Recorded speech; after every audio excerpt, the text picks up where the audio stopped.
I'm very pleased that you'll come today and you'll be part of this. And first, let me just start by thanking you, Ray, for having championed this work. This is something that's been made possible by the Lounsbury Foundation. And it traces back to a conversation that Ray had with, at that time, the president of Lounsbury was David Abshire, who had founded CSIS.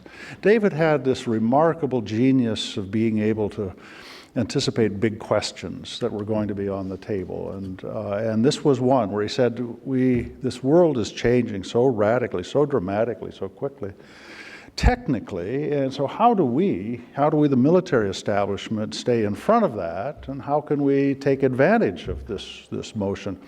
And it set in process a series of studies. This is the third, and Ray is going to be taking you through some of this conversation today, but it's where we're saying if we're going to succeed, it's not going to be just out of the mass of our budget and the people in uniform. We're going to have to be smarter than that because we've got boundless challenges and threats these days. We don't have the resources to handle them all the way we had been. We're going to need technology, and we're going to need to know where our opponents are going with technology if we're going to be in front of it. And so that's a conversation we're going to have a chance to listen in on this afternoon. We're going to a series of 3 different panels, and so this is going to be a very exciting afternoon for us all. Ray, let me turn to you. Let's get this started for real, and Rudy and Haas, thank you. You're very kind to come and help us today. Thank you. Thank you, John. As John said, today's program will begin with this discussion, the co-keynote discussion on the themes that were raised in our second report that we published last winter, and followed by a panel discussion to be moderated by my colleague Kath Hicks with the War College presidents, commandants. Titles are different in each place. There's only one service not represented in the first panel, and that's the Air Force, because Lieutenant General Steve Killer-Quast, Maxwell Air Force Base, he's having his Board of Visitors today. But in order to make certain that the Air Force was appropriately represented, in panel number 2, there's Ron Fogelman, the former Chief of Staff of the United States Air Force. Let me just begin with a couple of thoughts about the 2 gentlemen to my left. Rudy De Leon, as you may know, is the current Senior Fellow with the National Security and International Policy Program at the Center for American Progress. He also has the unique, I think unique status in having been a three-former, as we call him. The Deputy Secretary of Defense, the Undersecretary of Defense of Personnel and Readiness, and the Undersecretary of the Air Force. But under, I might add, Les Aspin, Bill Perry, and Bill Cohen, the 3 secretaries for whom he worked. But the other interesting part about Rudy is that he was the staff director of the House Armed Services Committee at a time when the Goldwater-Nichols legislation and debate was roaring. And he helped, I might say, from my vantage point, to escort that legislation to fruition between the House and the Senate. A very important change in both the management dynamics, but one could also suggest in the culture within the department. General Cartwright, James Haas Cartwright, United States Marine Corps retired. As many of you know, he's the Harold Brown Chair here at CSIS for Defense and Policy Studies, former Vice Chairman of the Joint Chiefs of Staff, former Stratcom Commander when I first met him. But the interesting, I picked these 2 gentlemen very carefully for this particular panel, this opening discussion. Haas had the benefit of being an excellent aviator. In fact, I think he had several awards in that regard, F-4s and FA-18s, and went on to become the commanding general of the 1st Marine Aircraft Wing. But he also balanced his career on the acquisition, resourcing, programmatic side. Having been a program manager in the FA-18 program, he was the J-8 on the Joint Staff. And so that balancing between command and arguably the program management resourcing side is something that is a theme that you'll hear about, I think, today. As John pointed out, there are science and technological questions that are involved in every major decision on the E-ring today, and probably increasingly so. My experience goes back to when I was hired by Jim Schlesinger in 1973. Yes, I was very young at the time. And looking at what he did and looking what his successors did, both Don Rumsfeld 1 and then Harold Brown, and of course fast forward to the Bill Perry world that Rudy is going to touch upon. But today you have, whether it's Admiral Stavridis, who wrote the foreword to my paper and talks about finding the right balance between the study of strategy, the study of policy, tactics, history, but also the study of hard sciences, especially in those fields that we are all seeing today capturing the headlines, whether it's in the trade press or whether it's in the New York Times or the Wall Street Journal, and that is to say, artificial intelligence. And on that note, you may have noticed that the chairman of the Defense Innovation Board, Eric Schmidt, talked about the importance of AI just in the last week, and how the Defense Department has got to stay on top of that, because the Chinese are certainly putting the pedal to the metal with respect to AI. But there are other issues, as Jim Stavridis pointed out, and that's biosynthetics, genomics, robotics, nanotechnology, advanced materials, etc. And of course, the chairman, the current chairman of the Joint Chiefs, has said, quote, "There is no substitute for leadership that recognizes the implications of new ideas, new technologies, and new approaches, and actually anticipates the effects of those adaptations," end quote.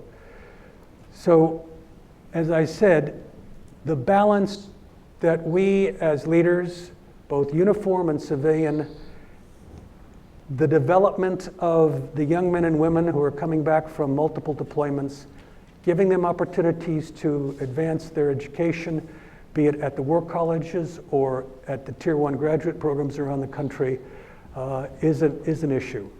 So on that note, I will ask Rudy to make some opening remarks, and then Haas, and we can get into a discussion and Q's and A's from the audience.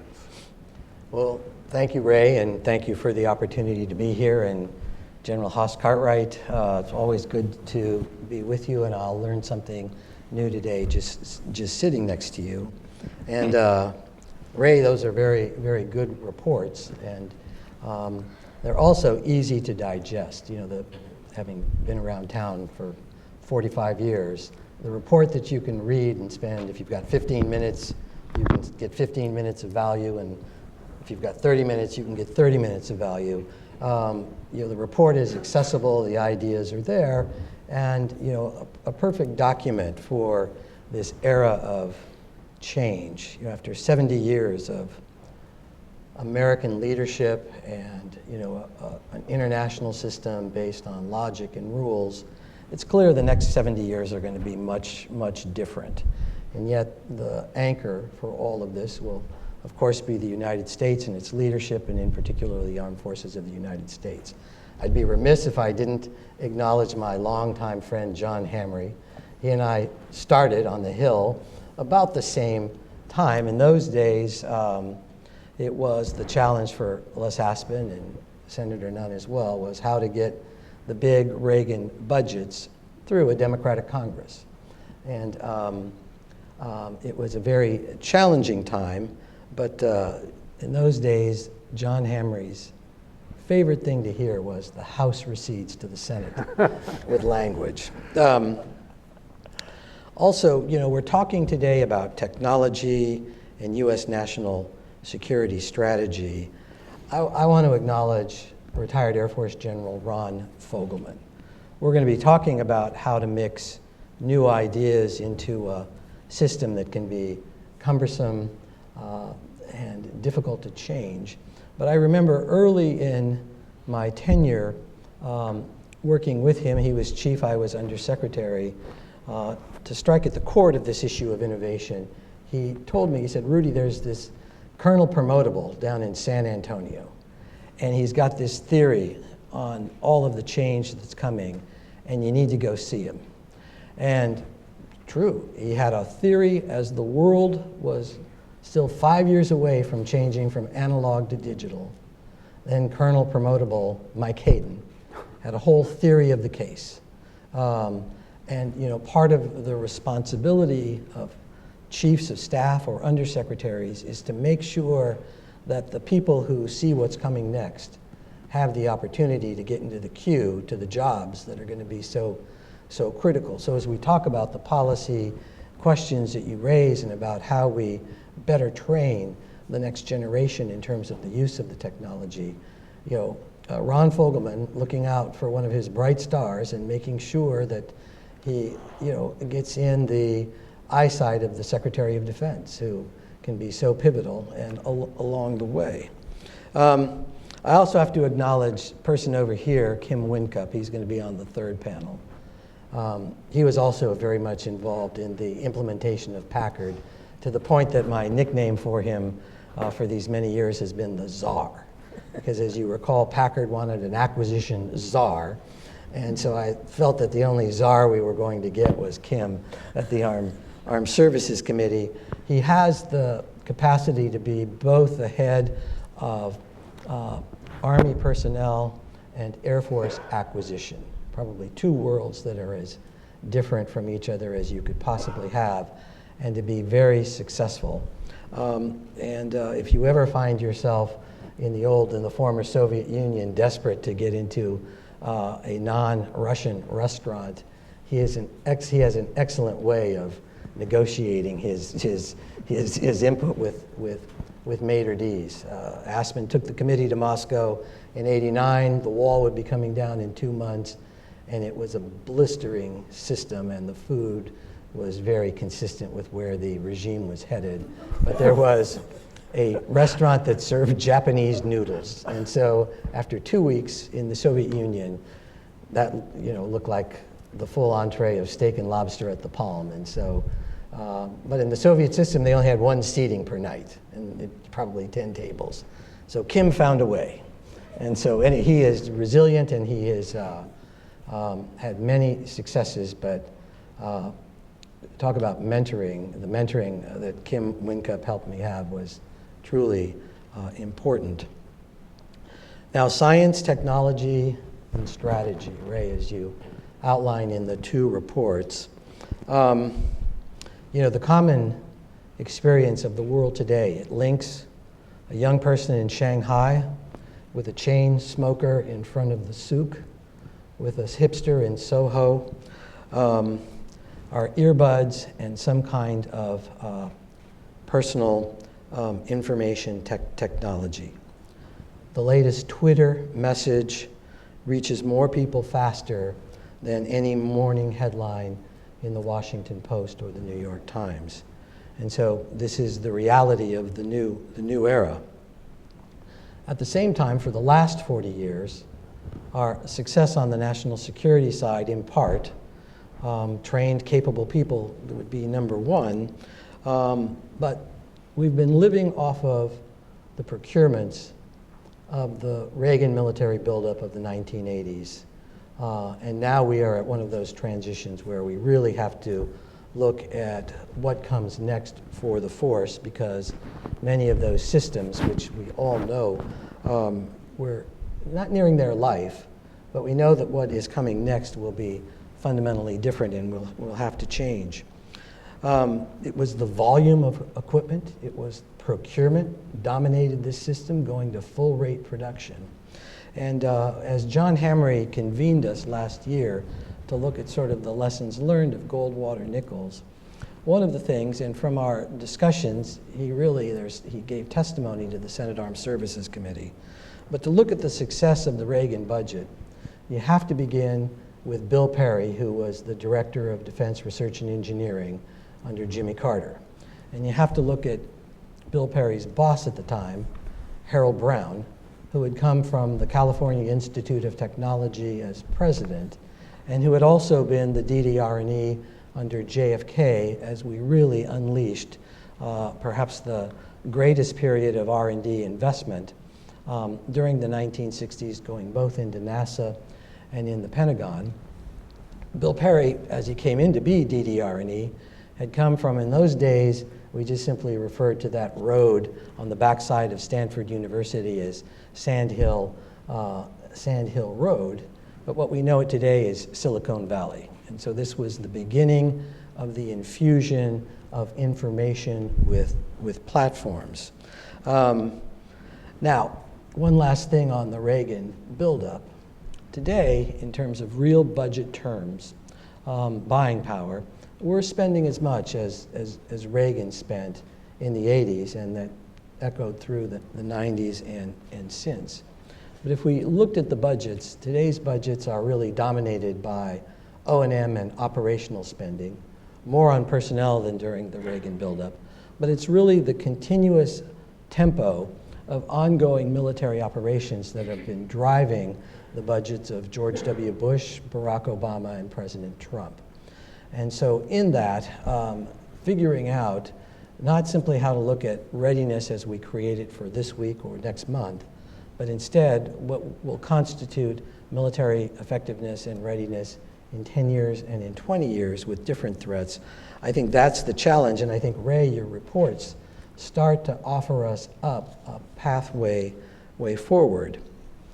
And that is, it's the inflection, not so much that there's a great new secret platform out there that's going to solve everything, but instead in the integration of information systems into our next generation platforms. How can we do that better? How can they be more rapidly adaptable? And you're going to need budget resources, but you're also going to need people. And this gets to our key service schools in terms of how to train that generation that will be completely immersed in the new technologies that anyone in my office under age 25 is a master of. So I think this is the challenge. Now, these new technologies are disruptive. They change very quickly. You only need ask the president of General Motors or Ford, what is the implication of the new iPhone that just came out on the market? It means the cockpits of cars need to be completely changed because it's the integration of the phone into the car. So as much as the car needs to start and have a transmission and be fuel efficient, the technology coming in, each time you change it, requires changes in the cockpit of the car. So the disruptive technology coming in is going to be the challenge for the ship, for the aircraft, for the ground-based system, as well as space. Current operations colliding with next-generation systems. Now, UAV technology is one case of an evolution. Started with Predator, which was designed for reconnaissance, but putting a tow missile on it in an innovative way suddenly gave you lethality as well as situational awareness. And so if that is, one of the successes of the 2000s, I think the looming question is artificial intelligence. And so how you teach that. We know that the Chinese have doubled down on AI. We know that the Chinese are educating a generation of very capable people at Georgia Tech and Notre Dame and University of Southern California in their engineering schools. And they're fabulous students with tremendous work ethic. And you might run into one of them at Ohio State because on the weekend they'll be running the omelet table as part of their financial assistance package. But how do we look at the platforms that we have, the programs of record, and then look at the innovations, not just simply of technologies that are coming down, but how we take those technologies and really make sure that as military branches, we can articulate how they might be used in different and innovative ways. Now, one of the things that is important to know about Washington is as you see the next level of ideas coming on personnel, on technology, on systems integration into procurement, it is how to take those ideas and make them actionable through the principal element of decision making in the DoD, and that's the budget. And so as we look at your report, Ray, we're going to want to look for those avenues where we can make this actionable by budget steps that will essentially empower the next generation of thinkers in uniform to be better and able to move forward by seeing their ideas part of the programs of record moving forward. And so how to keep these folks there and how to be innovative. You left off that I had 6 weeks of tenure with Secretary Rumsfeld. Which I remember very well.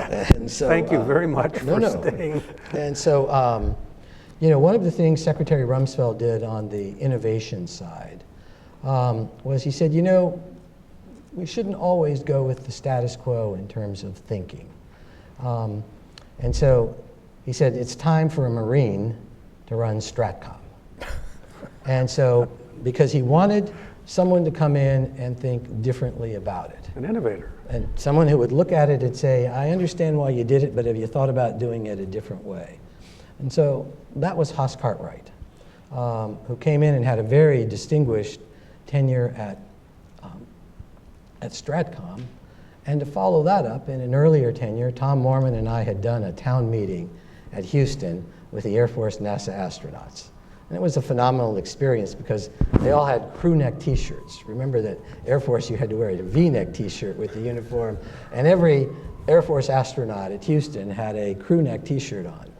But we also found that some of the folks who had been most immersed on the technological side were ready to come back to their home service. So one of Haas Cartwright's successors at Stratcom was a fellow whose shuttle commander's name was Chili Chilton, and that was 4-star Kevin Chilton, who came back after his NASA tenure to do Stratcom and show that Marines contribute in so many ways.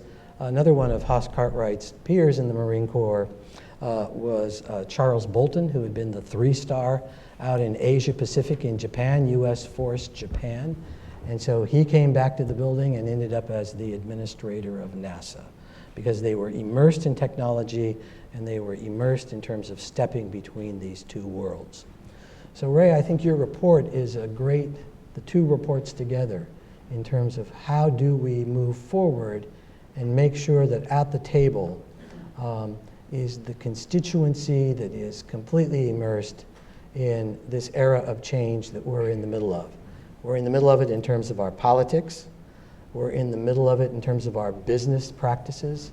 And we're clearly in the middle of it in terms of how to define operational readiness going forward. So I think I've taken more than the 10 minutes. I don't want to shortchange Haas.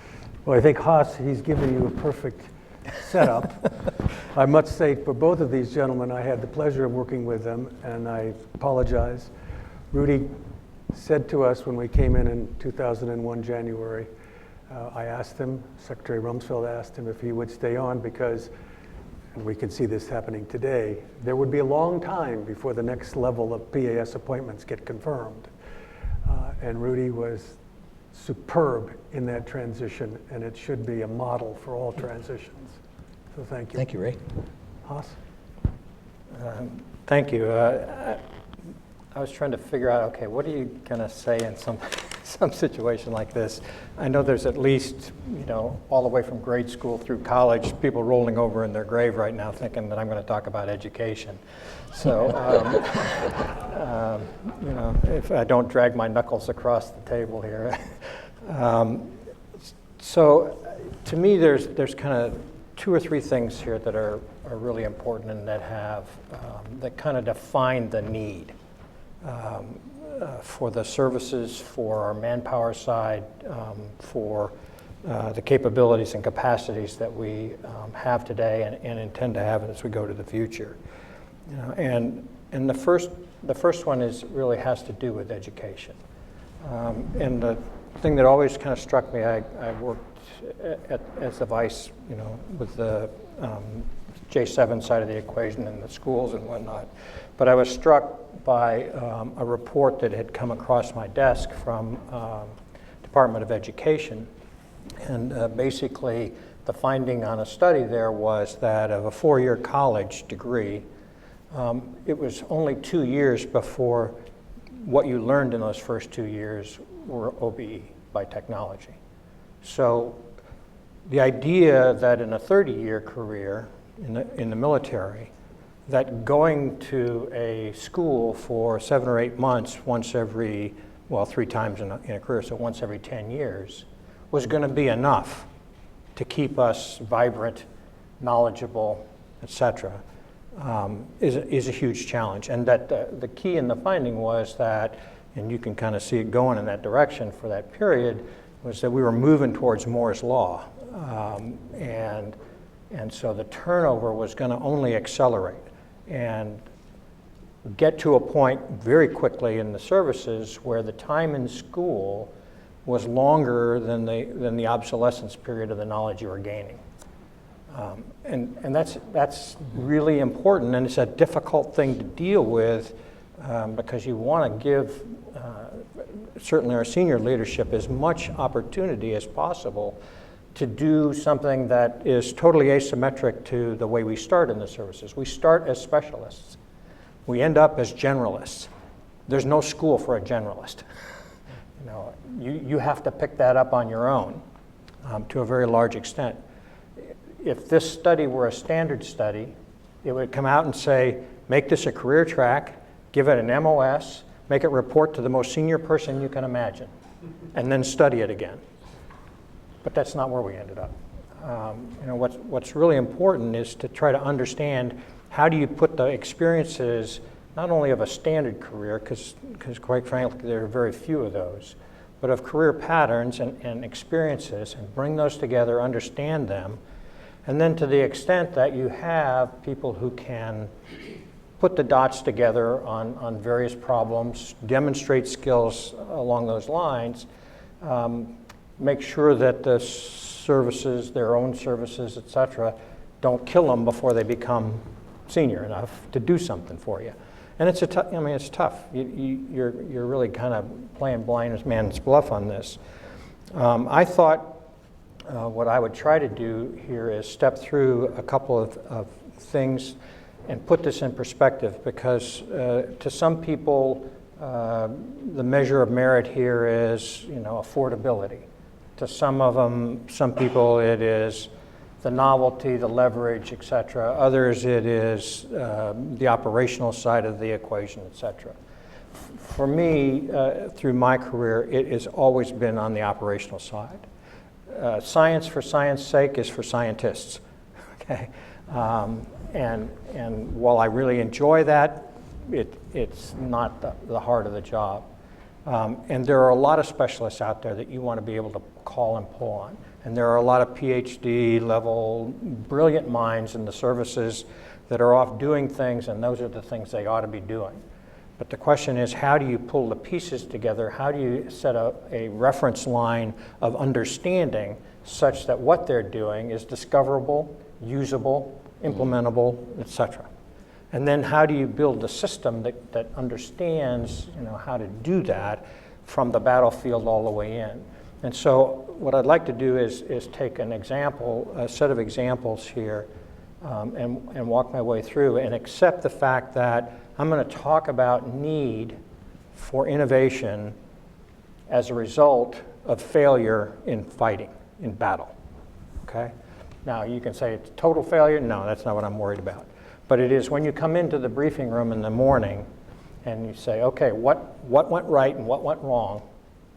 And here are the list of the things that went wrong, and somehow somebody ended up on your flank, somebody got an advantage, somebody did something that you couldn't explain, and now you've got to figure out why, and the timeline to effect is lives, pure and simple, okay?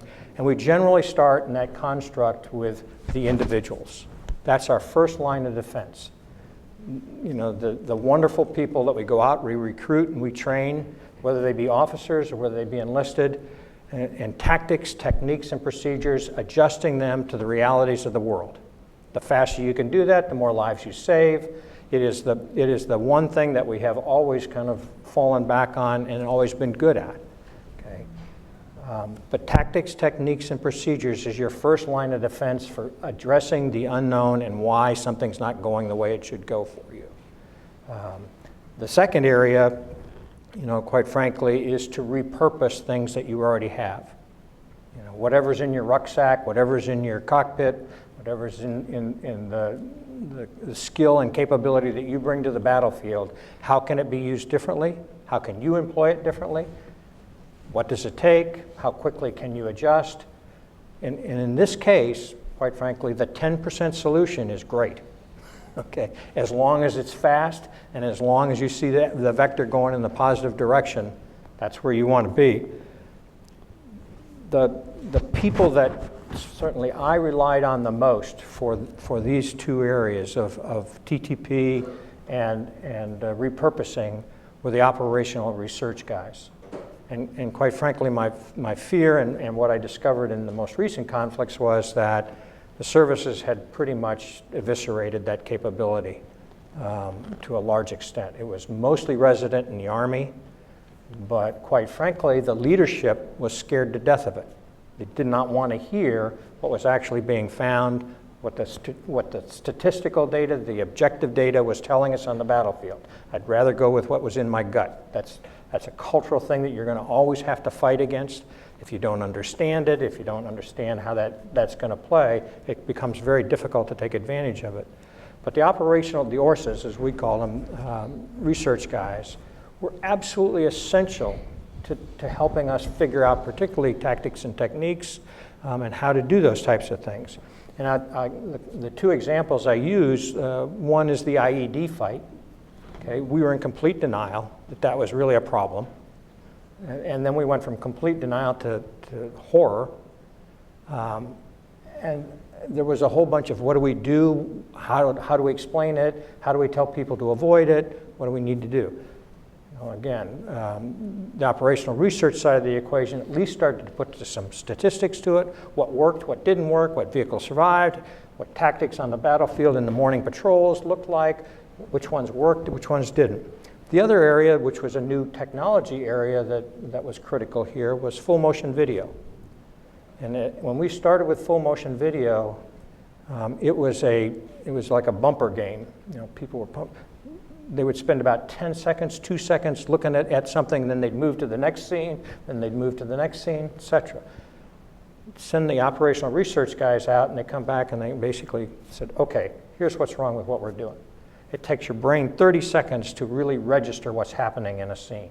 If you move that camera off any sooner than 30 seconds, you are not going to see what's happening. That became TTP. It changed the effectiveness of full motion video on the battlefield night and day. But it's those kinds of things that are your first line of defense. Okay? And they're somewhat understood by almost any warfighter. The harder part is the denial you go through when your original tactics and original plan don't work. How can you bring it off? Facts is a first step, okay? But then you've got to have measures of effectiveness that show them this is going to work if you just make the adjustment, okay? When you step out of that world and accept that you're doing something there to try to fix a problem, then the next two areas that tend to pop up move you more into the service areas, the FFRDCs, for me, the labs, the universities, and small business. These are places where you can build a capability at a risk factor totally different than what the industrial complex is willing to take. They'll basically turn something for you in a heartbeat. So mods to current platforms, things like that, or even new builds, on an urgent basis. And this is a once-in-a-lifetime deal, MRAP. Think like that level of mod, okay, that you have to do. In just the basic mods in the current conflicts, the examples that I look back on, electronic warfare. This is where you put the scientists and the business guys together and you say, okay, here's the fact of life on the ground in Afghanistan. Every 30 days, they move off of a comm suite onto another way of communicating. And every 30 days, we've got to figure out a way to get inside of that circle and be ready for them when they pop up in something else like push to talk or you pick it. Okay? That's a 30-day cycle. How are we going to do that? You turn to the rapid capabilities offices of the services, and they come up with ideas. They have the connections into the universities. The FFRDCs are looking at the data.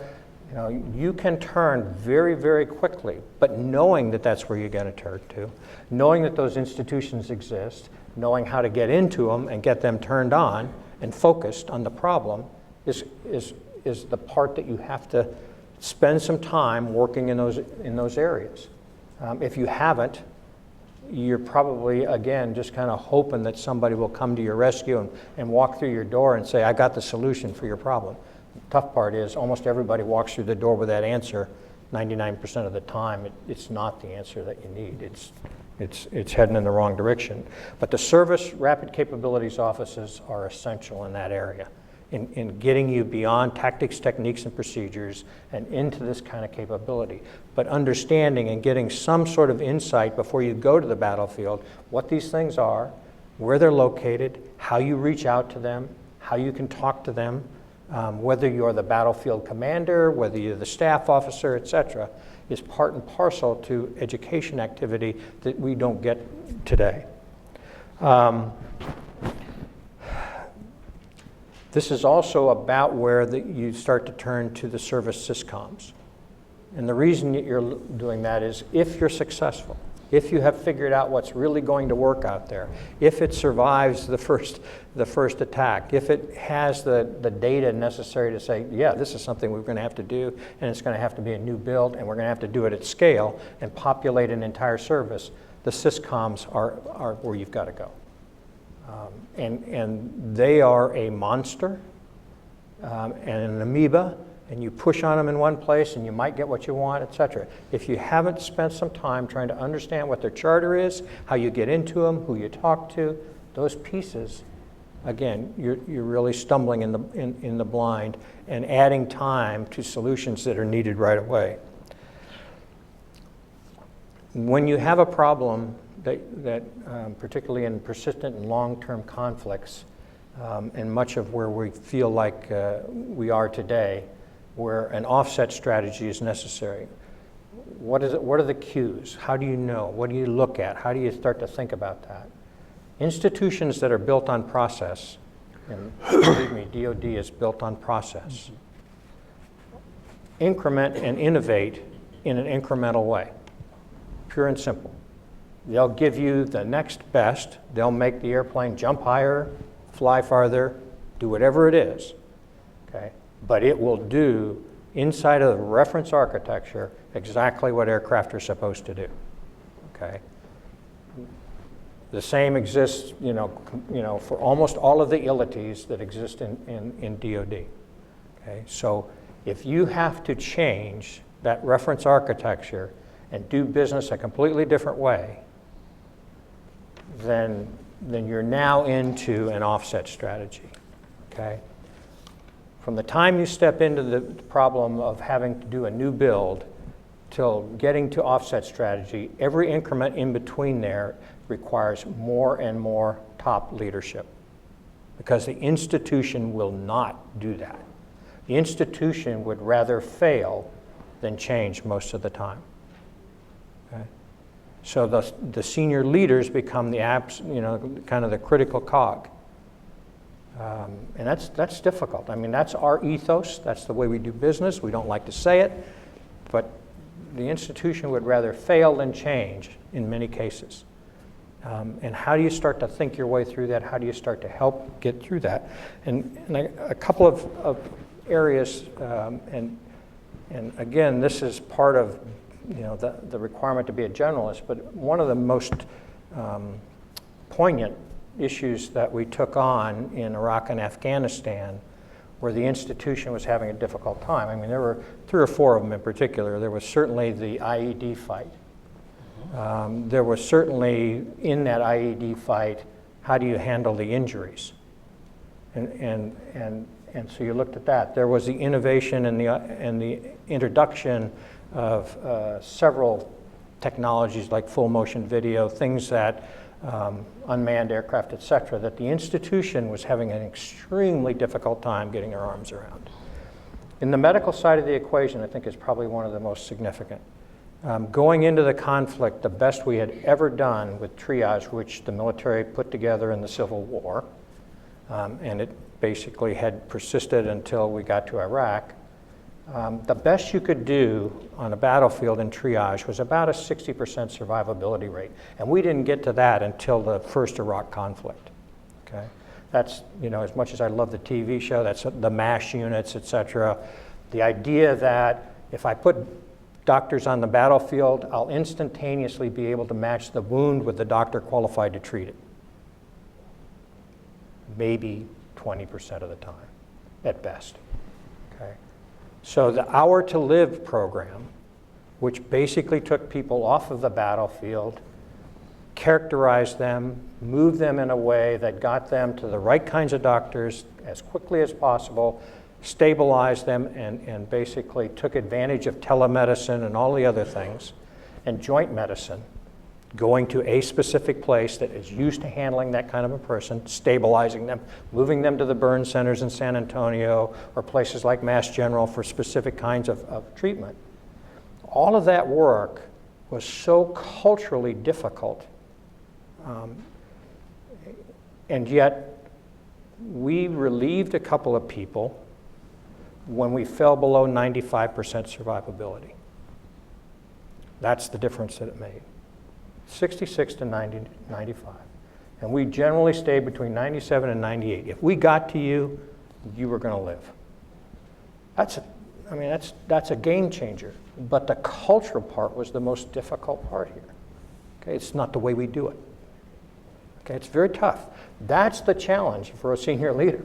It's not the technology, it's the cultural acceptance and the integration into the institution in a way that it'll be acceptable. We've had, much the same with robotics and automation, the unmanned side. And Ron, I tell my story is I can remember, in the closing days of Vietnam when I got over there, that we didn't think the B-52 pilots were really part of the war, nor should they get medals. They got to go to Guam at night. They didn't have to get out of their mud hole, and go back to it. How could that be fair? They couldn't be part of the game. Now, because the pilots are on the other side of the earth, we're basically in much the same place. I mean, one of the most difficult things for Secretary Gates and I was to, try to get not just the Air Force, but all of the services to understand the contribution that was being made there, understand the capabilities, understand the direction in which technology was going to take us anyway, and start to move the cultures. And we had the 3-generation rule, okay? And the service process would basically lock the 3-generation rule in. The 3-generation rule is, if you want to put a new airplane on the street, okay, who's the first person you pick?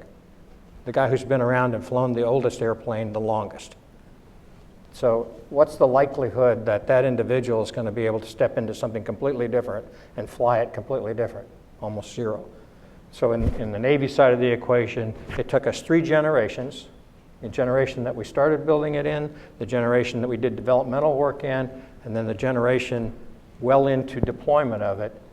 We called them the Hornet babies. The Hornet babies went straight from the training command into the Hornet, which was the F-18. They were the first ones that actually flew it like it was long to fly. Okay?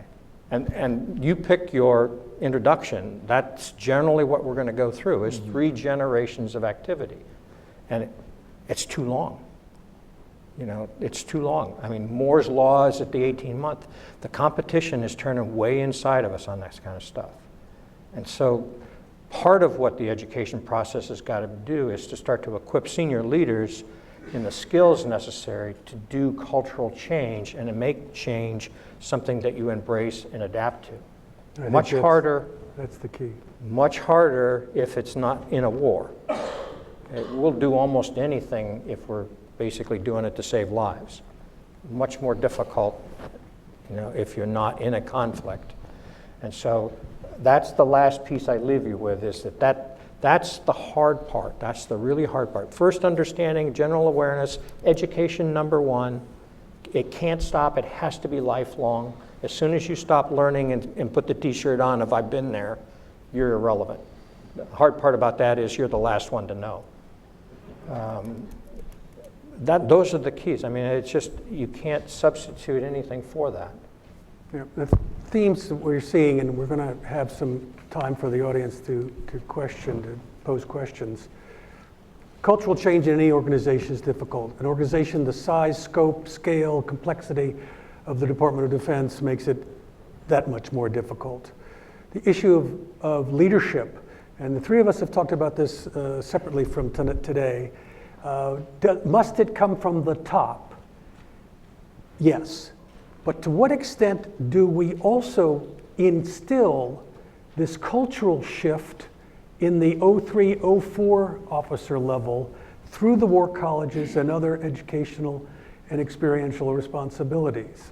I don't know whether either one of you want to touch that a little bit.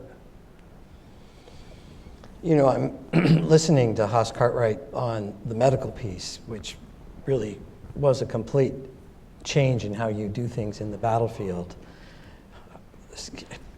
Used to have to do scheduling of some of these aircraft. And we used to have these C-9 Nightingale hospital planes, and there were like 10 of them in the whole service.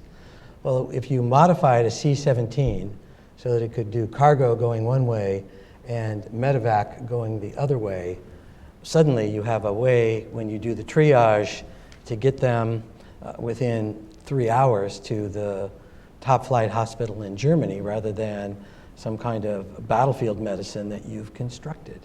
But it took a lot of people thinking about how do we use these pieces differently to make that happen. And so no one just simply sat down and talked about it at creating a paper.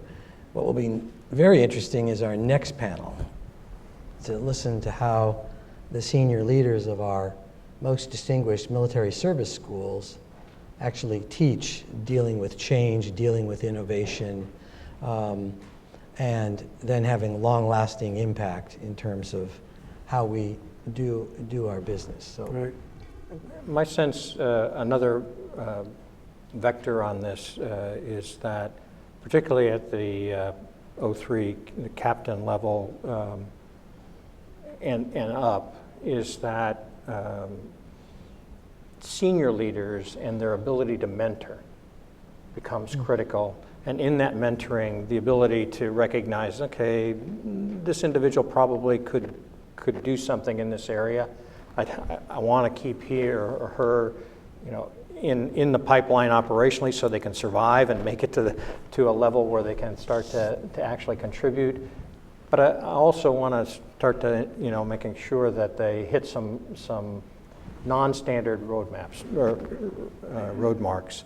And so the protection, the mentoring, et cetera, to allow some of the non-standard stuff to get through. You know, we were talking in the green room. For me, I can remember as a colonel being pulled out of command and the commandant of the Marine Corps saying okay, I need you to go on this study. It's not likely that career-wise you'll survive, but we really need help in this study. Yeah. Okay, fine, you know, you just kind of salute and go do what you're supposed to do. But it opens up doors into opportunities that, you know, quite frankly, from a mentorship standpoint, from an understanding standpoint, from an education standpoint, you probably wouldn't get otherwise. And so, you know, that's part of what has to be, you know, the responsibility of both senior schools and senior leadership is to ensure that people get a chance to be diverse. I mean, my most derogatory statement about the senior schools is, you know, okay, I'm going to go to school for the third time to learn to put my uniform on and report on time in the morning. Okay, they've gotten a lot better than that, by the way. With the right kind of t-shirt, yeah. Yeah, but we also have education opportunities to go to places like FedEx, et cetera, and my only problem with that, and we tripled them during the time I was at the Vice, was that we were sending all the loggies to loggie institutions. We were sending all of the scientists to science, instead of letting a ground officer or a pilot or an artillery officer, or you pick it, ship driver, go to FedEx, understand what logistics is about, how it works. Where are the measures of effectiveness? Where do you push on the button that makes logistics happen? Those kinds of things. Get diversity in the institution. The most senior school to me is about how do I understand how to connect dots and be a generalist, and number two is how do I get out of my comfort zone in my education process to broaden me? That's the critical activity. And that's one of the things that we tried to incorporate in our paper. It's too easy to say, in order to accomplish or create a fluency, a competency in science and technology in the officer corps, well, we're just going to slot that to the acquisition bubbas, and we're going to slot that to the loggies. I think we've got to look beyond that and say, what about the operational side of the house so that we can combine these two? Now, you had a particular commandant who, while he said, go do this study, he also protected you, and it seemed to do all right for your career. Anyway, let's take some questions, please. Dr. Harlan Ullman. Yes, coming.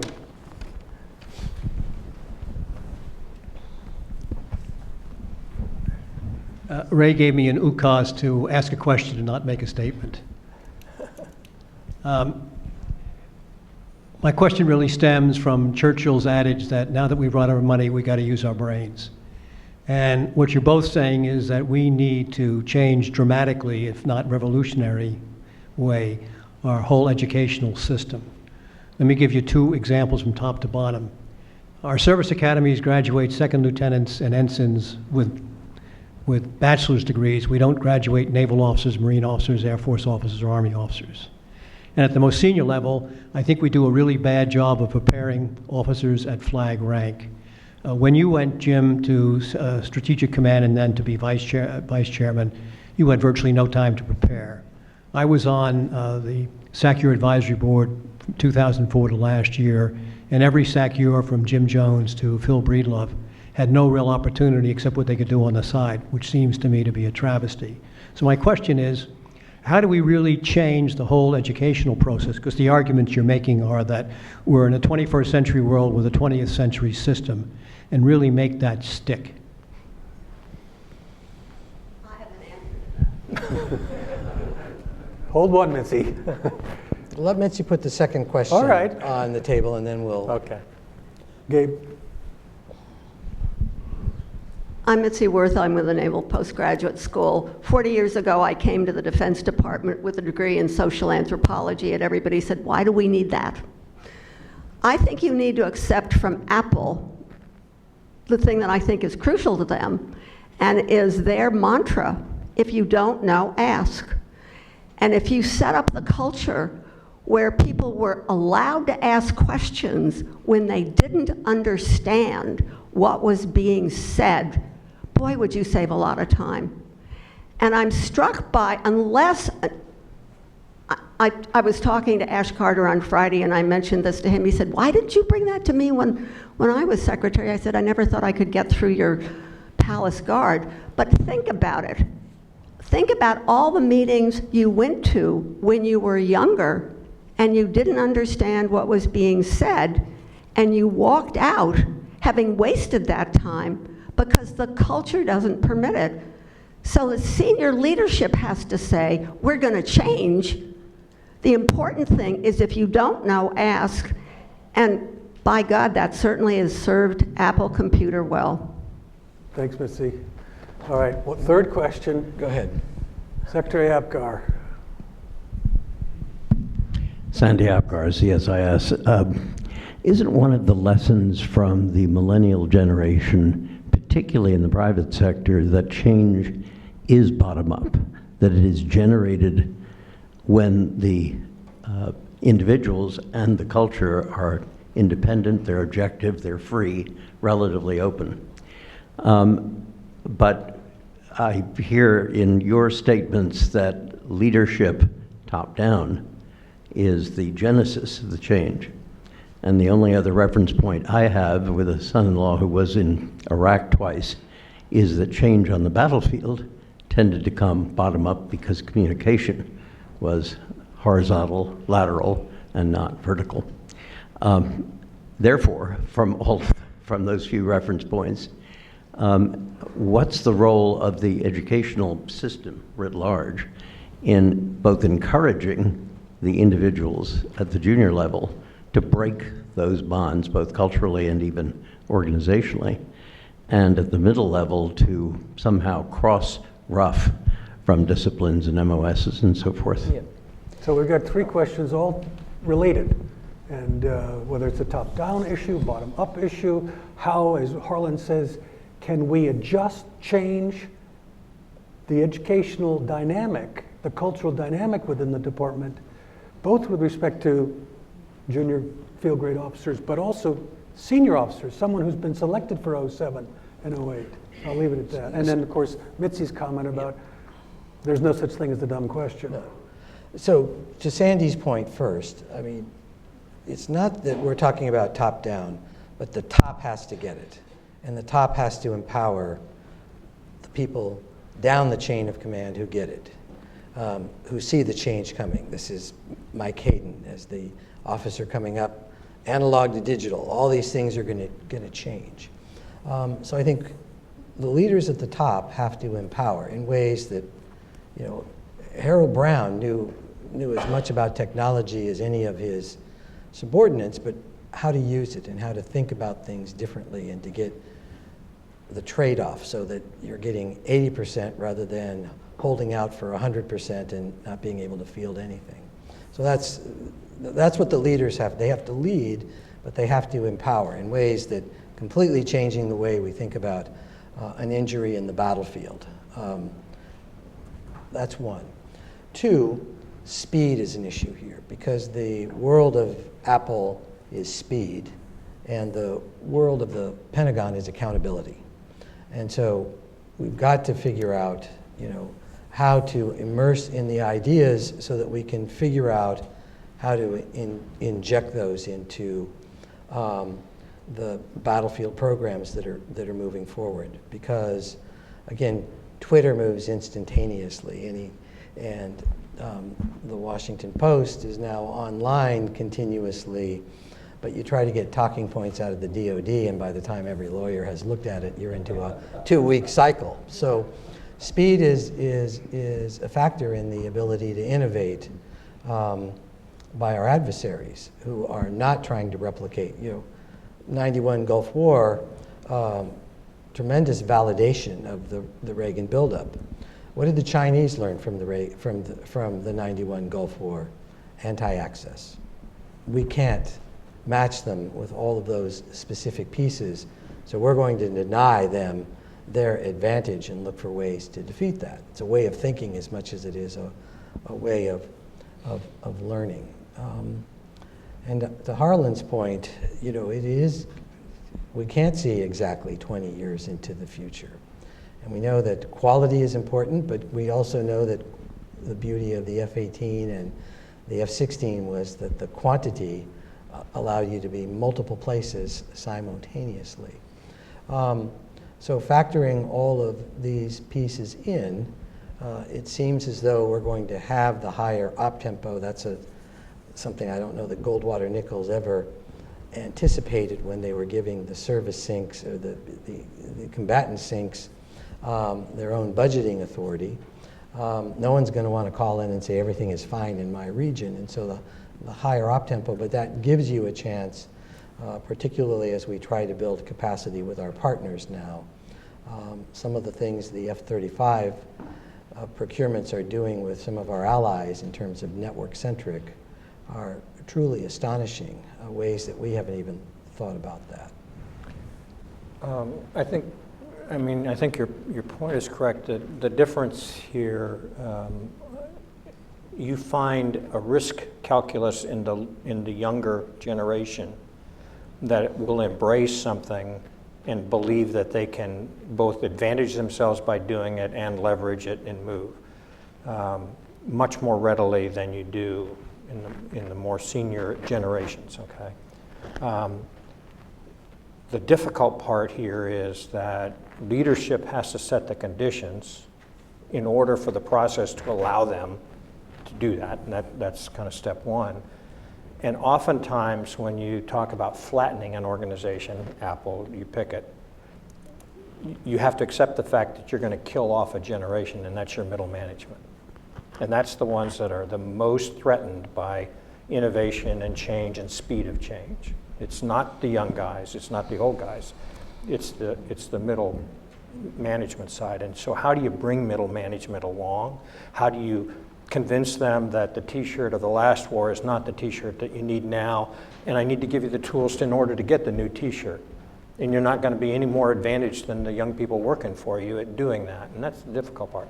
For me at Stratcom, trying to take that issue on, you know, it worked to some extent. There were a lot of issues that didn't work, but we introduced this blog space in the classified side, you know, and just said, okay, if I've got a question as a commander Stratcom, I expect to hear from anybody who can answer this question.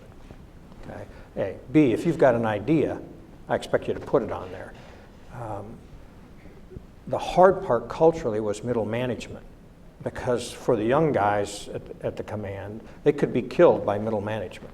So if they came up with an idea that didn't get staffed through their boss, that was a kiss of death. Okay, that's a cultural issue that is extremely stifling, but it is a reality you cannot step over. And so trying to work that issue of that middle generation and middle management in organizations who want to streamline and move quickly, which usually means flatten me out a little bit so that there's not so much staffing in here, you're going to damage middle management. And the services are built on a pyramid of having enough people to select from each step you go up. And so we've got to figure out how to handle that. And right now it's difficult, and we're not the only ones having problems with that. I mean, there are a lot of institutions, including Apple, that are struggling in that particular area. How do I get from the young guy with high risk to the senior point and skip over middle management? And how do I make enough slots in middle management so that I can actually train these guys to be generalists, et cetera? So that's the challenge. On the education side of the equation, and how do you start to think about it, what could we do differently? I still believe that one of the three, you know, starting, I'll use the Air Force, SOS to command and staff to War College, one of those ought to be out in industry. And it doesn't necessarily have to be manufacturing industry, but they need to be out there and in something that you're not currently doing. And the later you do that, the better, quite frankly, because it'll probably be impactful. But you need the opportunity. When I came through in the Marine Corps, we only had the company grade school and a little bit of a staff, command and staff activity. That was a great deal. I mean, that was a great deal for me. I started in the Air Force school, and then I went to the Navy school, and then I went to industry, or to MIT. I mean, that actually was hugely leveraging for me. But we've got to be more creative in how we, as we age our people, how we educate them. The other thing is, I think I asked and had a activity done by DARPA, another area that you want to keep close to you when you're trying to innovate. But okay, how long does it take somebody to accommodate new technology? You know, how hard is this? What we found was 70% of it is in how it's introduced, both in the imperative to introduction, finding an imperative why it's important, but the imperative does not have to be life and death. In fact, peer pressure is even stronger. So what we did in the test, we took 1,000 iPhones. DARPA took 1,000 iPhones and distributed them in Afghanistan. The National Academy for Science said that it would take somewhere between 18 months and 3 years for people to become comfortable using those phones. And the objective in the end was that we needed a banking system and we wanted to get them into the digital age. What we did was we created a game. The game was called Afghan Idol. And it took about 3 weeks to get to the texting level. Social media then came shortly thereafter. The problem was we completely disrupted the society because different tribes were talking to each other, comparing their competitors and whatnot, building friendships and knowledge about what the guy over the hill was doing. But there is something in continuing education about a gaming side of the equation and about creating an imperative that doesn't necessarily have to be life and death to get your interest to a level where you actually pay attention to what you're doing. And I think we probably need to spend some more time in that area. Yep, we got to take a break in a second here, but I think cultural change in any organization is really driven by this, whether it's General Motors or the DoD. My studies, my research, both being in the private sector and working in the five-sided building, when it comes down to selection, assignment, promotion, and military and civilian education opportunities, those factors, those dynamics, if managed, led by senior leadership to give opportunities to junior up-and-coming leaders, will in point of fact change the culture. In any event, thank you very much. Ladies and gentlemen, let's give applause to Thank you, Rudy Ray. and Haas. We'll take a quick break, reset the stage for the next panel of Good the job. heads of the war colleges.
Great, I think we're all set. Welcome back. I'm Kathleen Hicks. I direct the International Security Program here at CSIS.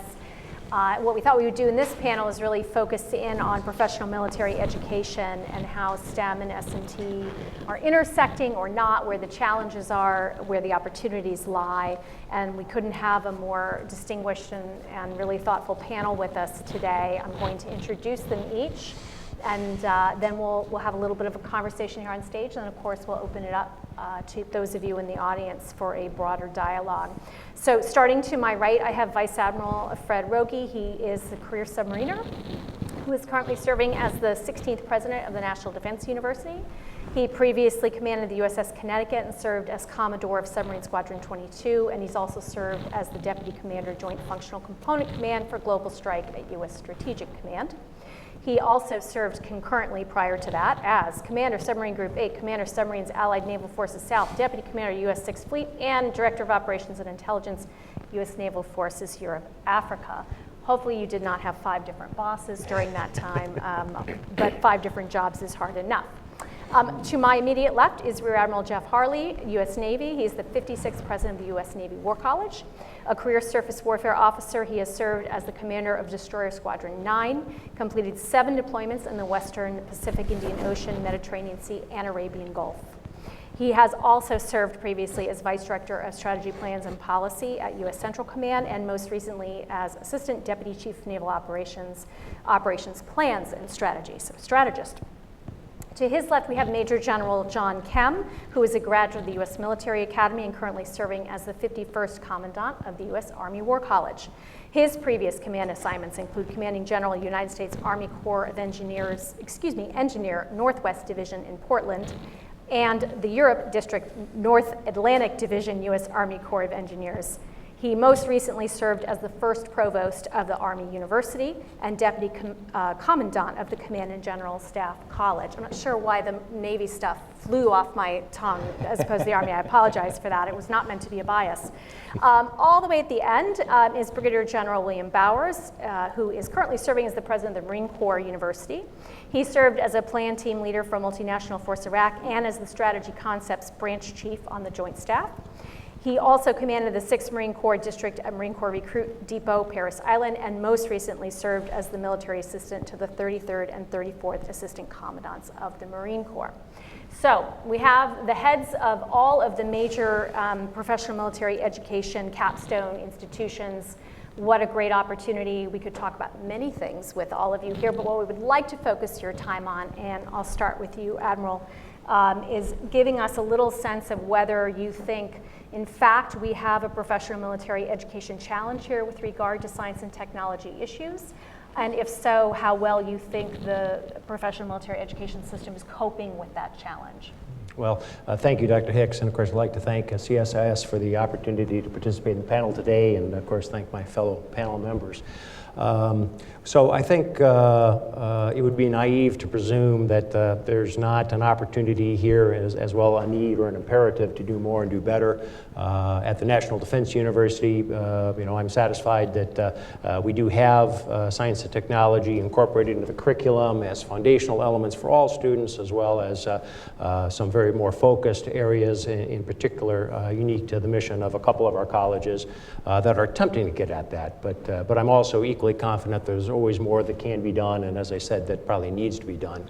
Unlike there's nothing fundamentally new or different about the challenge that we have as national security professionals in trying to anticipate those emergent technologies and either take advantage of them or defend against them. But as was commented upon in the earlier panel today, the pace of change and acceleration of technology makes it harder and harder to try and keep up. And of course, it also then, in the event that we as national security leaders, if we're ever to get it wrong, the consequences of getting it wrong also are harder and harder to recover from. Thoughts from you, Admiral Harley? Well, I read the report with great interest, but at the same time, I saw the Naval War College in all of the recommendations that were put forward. We do an extraordinary amount of foundational science and technology within our curriculum already. I can't speak for the Navy, but I can talk about the type of Navy, or naval for that matter, students who attend the War College. Our sessions into the Navy require 80% of students, regardless of commissioning source, to be science-based, have science majors. As well, we have a number of cadres already within our great United States Navy, whether it's EDOs, engineering duty officers, our space cadre, information dominance corps, and our technically competent unrestricted line officers already, who focus on a lot of the technological aspects of their operational duties. One school that's not represented here for our great Navy is the Naval Postgraduate School, which produces hundreds of STEM students every year getting their master's degree and beyond. And it gives our Navy a technological edge, I would argue, that is unmatched in so many other ways. At the Naval War College, we've done a lot to futurize our curriculum. It's one of our specific lines of effort under the leadership of the Chief of Naval Operations, Admiral Richardson. And we've modified the curriculum to look at how these technological innovations are affecting the strategic battle space. So we've already tripled the amount of cyber education. We teach unmanned systems and space for the very first time. We are driving as a thread throughout our entire year, 10-month study, this technological understanding and a foundation for the students. At the same time, though, as we grasp for additional STEM-based foundations, I would argue that what the Naval War College delivers, its principal goal is critical thinking skill sets. Yes, based with an understanding of technological foundations, but principally to create people who are strategic-minded, who can offer the best military advice to their civilian leadership. Very good. General Kem, your thoughts? I would echo some of the things that the previous my peers here said in terms of taking a look at the report, which I thought was very well written. I agree that it was very clear and down to earth, and the recommendations were all solid. And I would also echo, there's a lot of things we think we do pretty well along those lines in the Army War College. I think the real challenge is, where do you double down? Where are places we can invest more and do better? And I think that's one of the reasons the Army created the Army University, was to try to do that across all cohorts. So I'll talk a little bit about that, and then the Army War College part. The Army has a struggle with warrant officers over the last 5 to 10 years, where they did not get the technical training they needed, the technical experience. And so that reinvestment at those levels, at echelon, are all very important. And you see that, so we see that Army trying to invest that way. I think the challenge of the War College, we have increased cyber. I think we could do more work on space. We're not where we need to be. The decision analytics on using AI, artificial intelligence, where it's going is still, it's not infancy because people are doing it. The question is, how do you bring that to bear and bring those tools to bear to help in our decisions? And then the gaming part of that. So I think that's an area that we need to do more on, and we're going to take a look at that. But the foundation, what we do, is pretty solid right now. The ultimate hard part really is that transition. So we spent a lot of time talking about strategic leadership. And I think the previous panel kind of brought that out, going, there are people that go off and get a very good technical background and can compete with anybody in the industry and are very partnered up. On our more kind of operational career track, infantry, armor, field artillery engineer, you can get very stovepipe. So you arrive at CGSC and then later on to War College, and if your experiences are only in that arena, how many, we have a broad number of people, how many can make the leap and then become a strategic leader? Because that is a much more difficult transition. Tactical to operational is much easier than operational strategic, because tactical to operational is really, I'll call it, using the same toys. You're still moving around units, you're moving around small organizations, you're still planning military operations. The operational strategic, we heard General Cartwright talking about it, how much you get involved in very unique things that are very different. You don't have the experience in it. So I think one of the things we're trying to figure out is, how do we train them, educate them to be more adaptive, right? It comes into critical creative thinking. And part of it is ultimately is culture, right? The culture that normally exists is, as you move up, is you don't want to show weakness. You don't want to show you don't understand something. And so how do you break that culture to say you're not supposed to know everything, right? The previous panel talked a lot, gave the example of Apple where lots of innovations going on down low. Well, the reality is there's lots of innovation in Apple that never sees the light of day. It dies death, right? They don't punish people for it. Right. They don't also highlight all their failures, right? We live in a different world sometimes where we punish our failures, not just inside the military, but between Congress and the media, right? What do you mean you spent $100,000 on studying this thing? It didn't. You know how many school lunches that would have you wasted? So I think there's a broader thing, and this helps put that together, which is inside Washington, inside the services, we have to work on how do we reinforce leadership to be able to do those things and to do mistakes. I think the last part we're trying to focus on is it's kind of the interplay between case study and then problems and solutions. And then we have a seminar format. We all have very similar formats in how we do our classwork. And seminar case studies are very valuable because you get to go study how did the OSD do the transition and work JIDO back in 2007 or 8. How did something go in Desert Storm with the first use of things? Those are really good, but sometimes our human error is we start to then think, oh, I've seen a case study. I'm going to do it like they did before. And you get out of the problem and solution mode.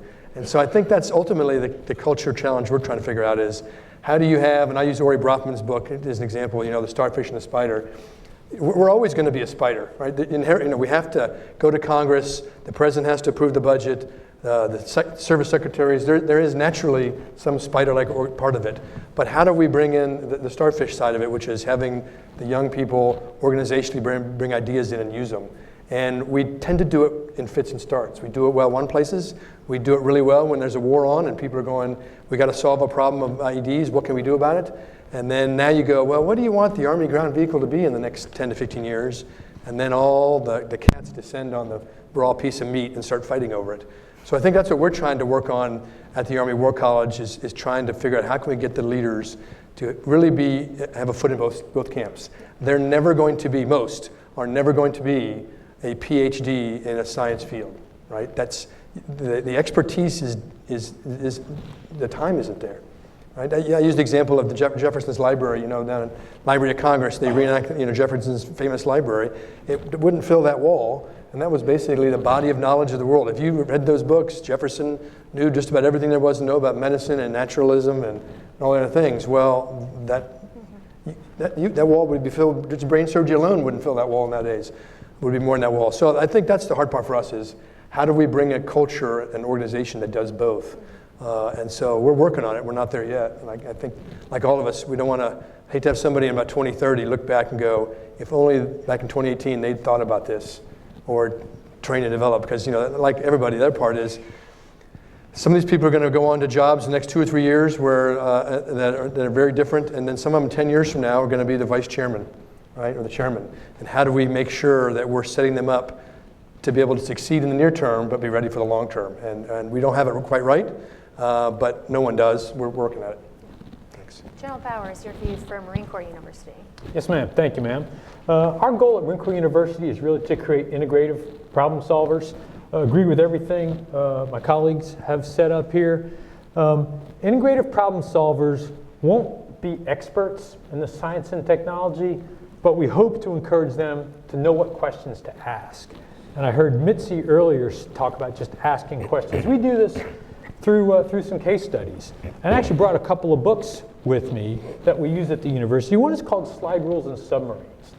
And this is about the United States efforts to counter the U-boat menace in the Atlantic and the Pacific from about mid-1941 to summer 1943. And it was actually written by an Army colonel, Montgomery Meigs, in 1987, published in 1990 with a foreword by Representative Ike Skelton, who was one of the godfathers of military PME. And you see the groups interacting. You have officers in the field who are doing the fighting and dying and know that things have to change. What we're doing isn't working. You have scientists who are in academia and research and labs studying the problem, knowing that they have some ideas and solutions, but they don't know how to integrate those into the tactics, techniques, and procedures that General Cartwright talked about.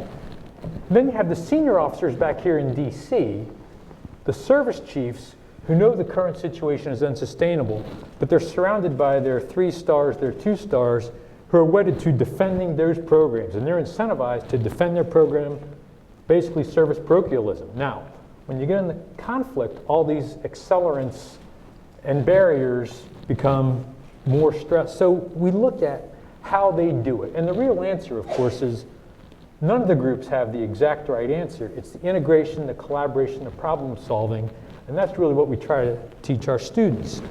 Another example, closer to home, since there's been discussion of the IED threat, is this booklet that was written in 2003 by a Marine Corps Command and Staff Major.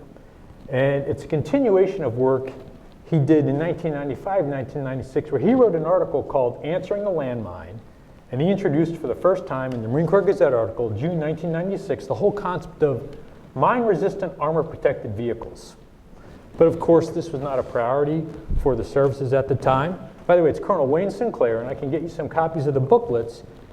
The booklet you've probably not read or heard of, but the intellectual capital that was gained in studying this problem and thinking about it informed him drafting the Urgent Universal Needs Statement in 2006 that was signed by then Brigadier General Robert Neller, which went on to get MRAPs into Al-Anbar province, which saw a drastic reduction in the deaths. Of course, Secretary Gates reads Thomas Vandenberg's article in April 2007, and it becomes the top priority throughout the Department of Defense.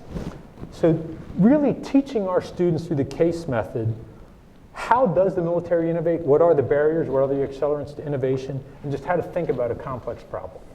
Very helpful. Well, what's interesting, there's definite commonality, of course, across all of you in terms of those basic skill sets of adaptation and creative thinking and asking the right questions.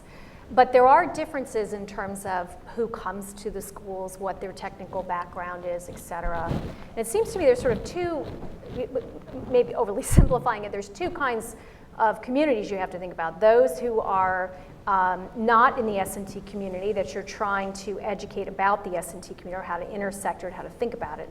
But then you have this other group, which is the more maybe technically competent on S&T that may not exactly know how to break through barriers into policy development, engaging with senior leaders to get innovative ideas forward.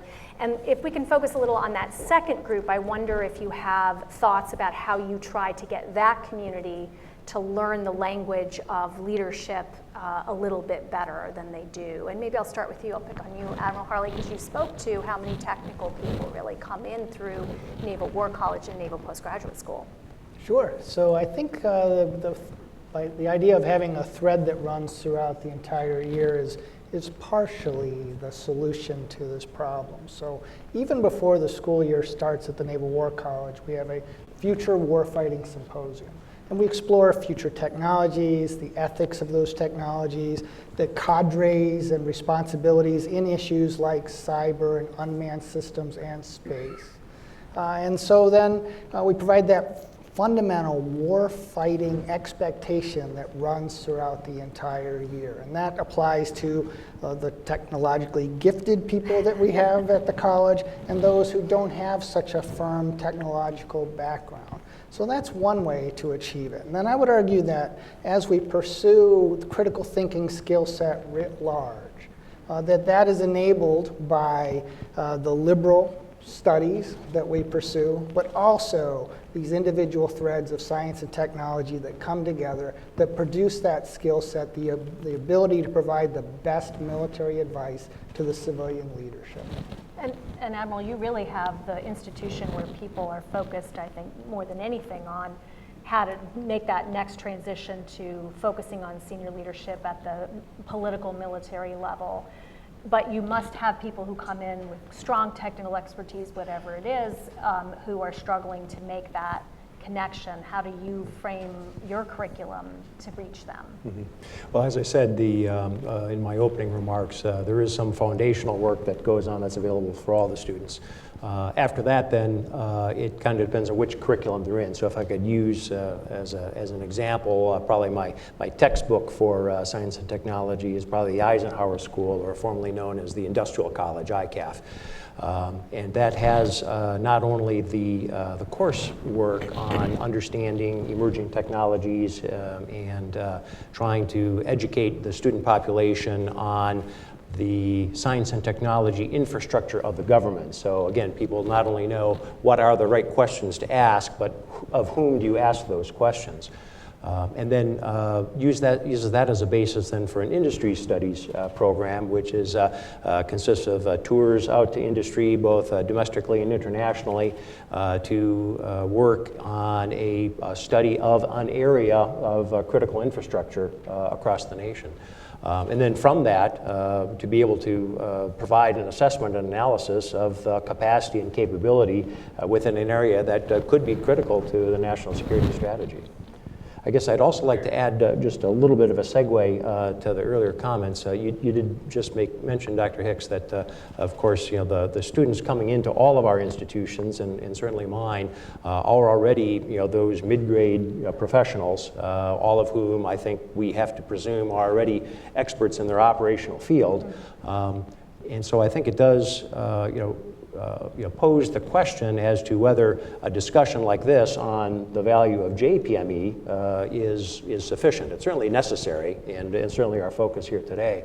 But to the comments of the earlier panel on the importance of lifelong learning, I think we'd have to ask whether a familiarization, an introduction to the importance of S&T, awareness of those technologies, and critical thinking, we probably have to look at rolling that back even earlier, earlier than a joint professional education, possibly a service education responsibility in basic school, possibly even pre-commissioning back at the commissioning sources. And well, Harley mentioned how, at least as far as the Navy, there is a certain core of year of calculus, year of physics, regardless of your major.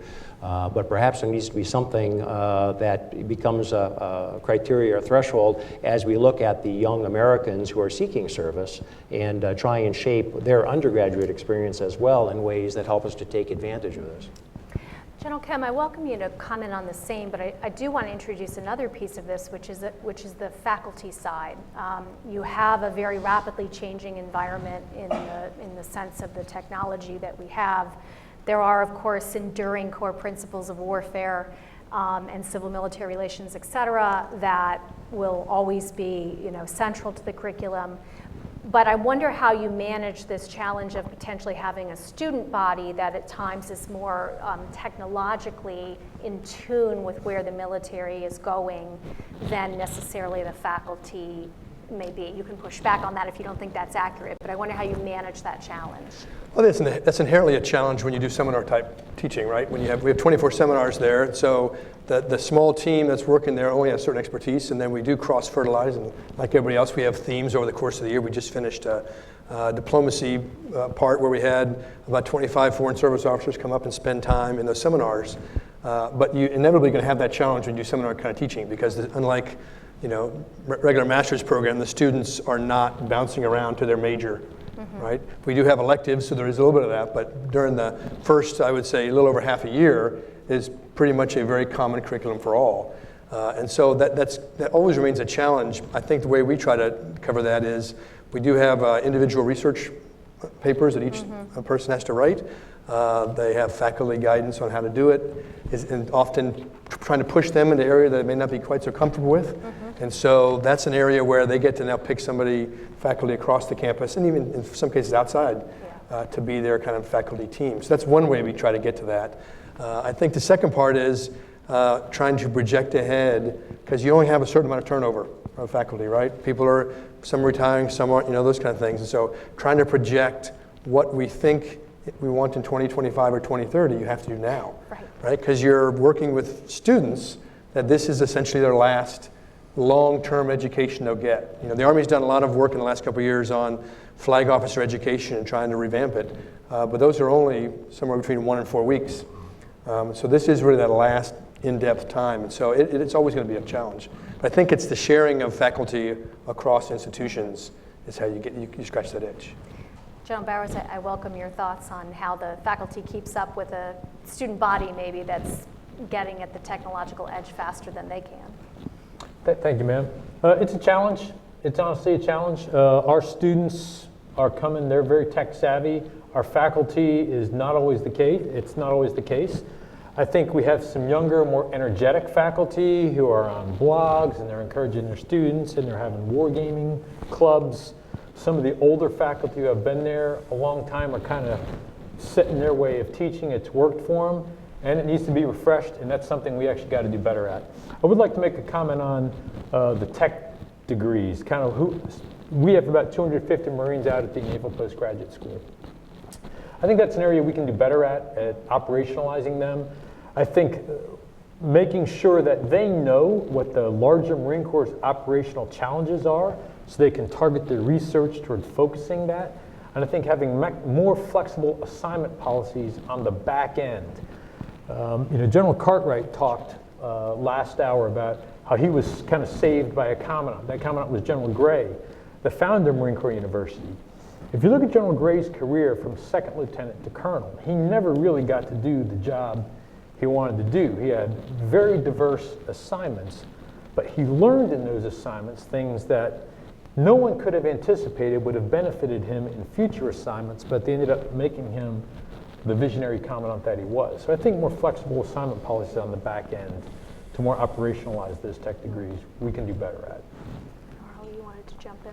Well, I see it a little bit differently in terms of who's keeping up with who. So we talk about the need for the faculty to keep up with a technologically founded student body, but I see it really the other way around. We certainly have a lot of military faculty and civilians who are former military, and they are within this technological community. They have that level of expertise, but it really ought to be, I would argue, the students who have this technological capability who need to keep up with the faculty who are offering something new and completely different than they've ever heard before. And this is what creates analysis, analytical thinking, strategic thinking, and critical thinking, which is the new toolkit that the War College delivers to the students.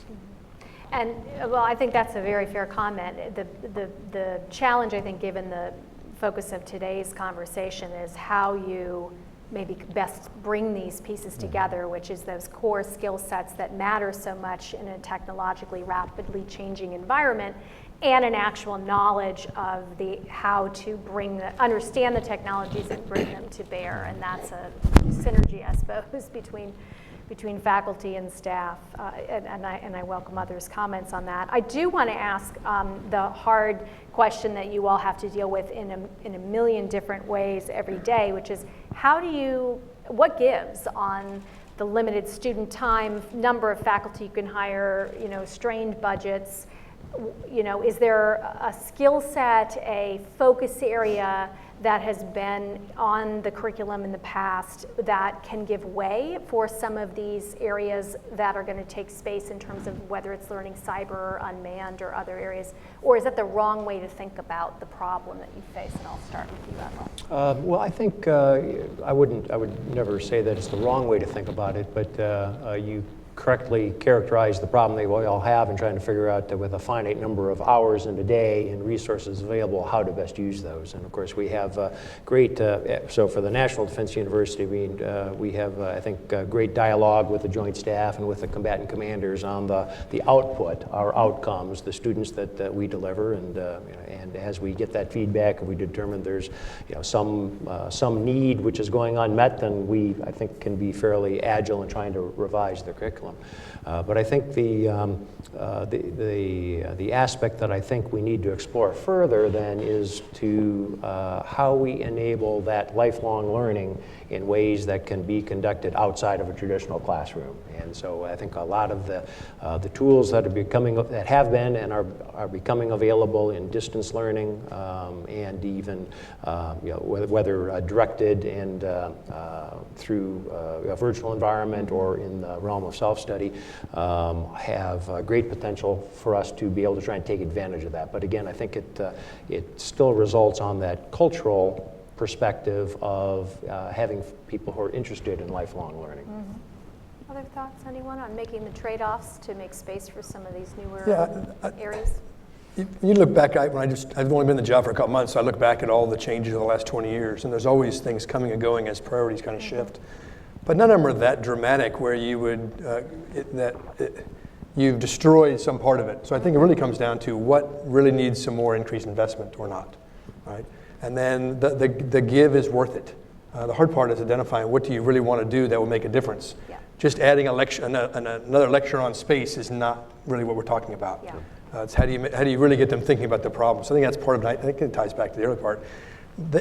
When you come for a resident course and our non-resident course, wherever you arrive, we hope you leave here. We can do a little bit more, but you really get the gain if they arrive at a different spot. And so I think the self-development part kind of comes in. I think that's really why the Army's trying to work through the Army University and all those other kind of things, which is, the Army, I came in the Army, I graduated from West Point in 1985, right? If you couldn't do something at the Engineer Officer Basic course, the Infantry Officer Basic course, they would go, well, we need to have another class for you to teach you.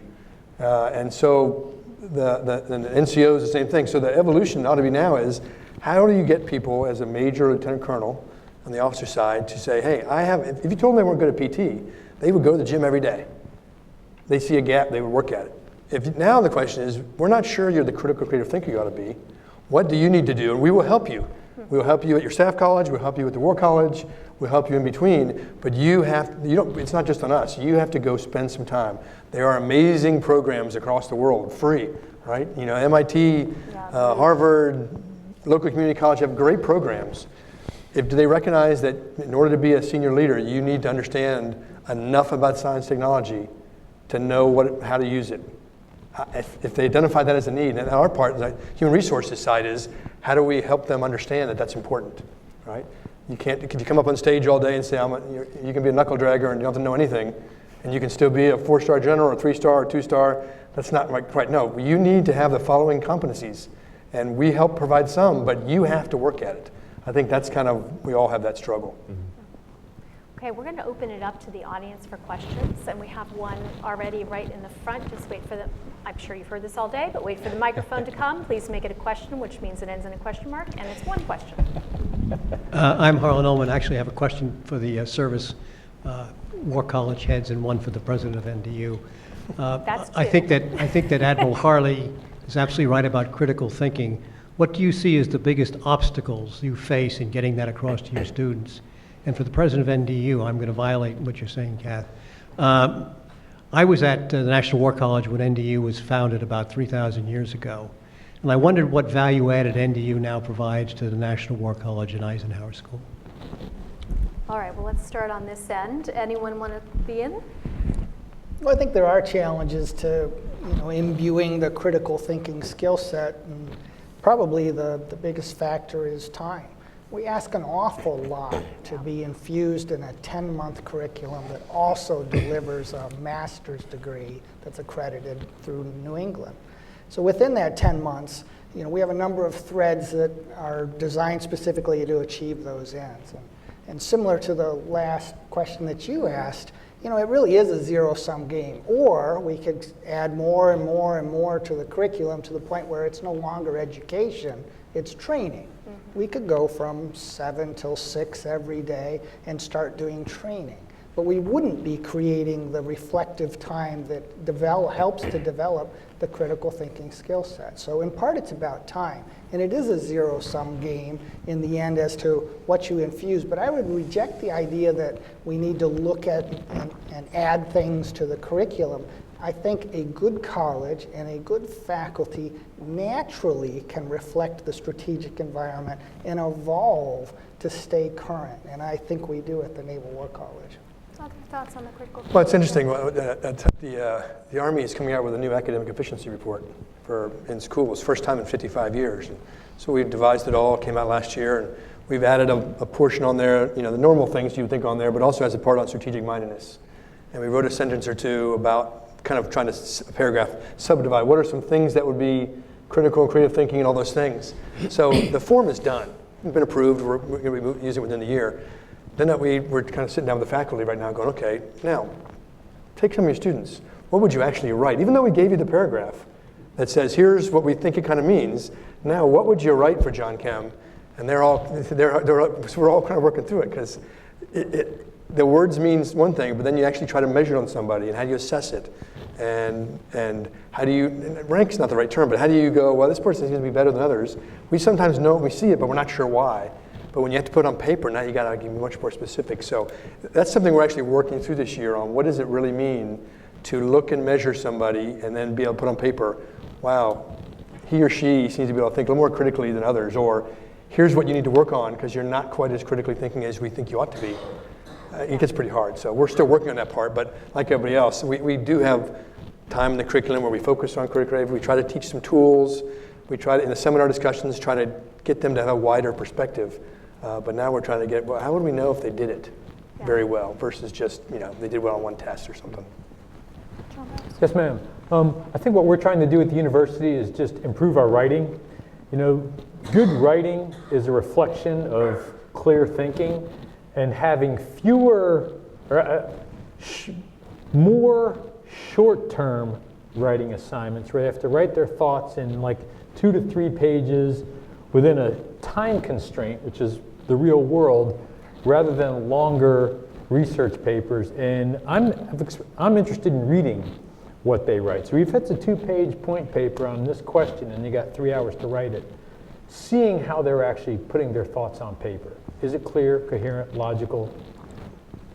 Very good. Okay, despite everything I myself preach about deterrence theory, I am going to allow you to answer a second question. So I think the question was along the lines of NDU. What value Yes. what value do we add? Certainly.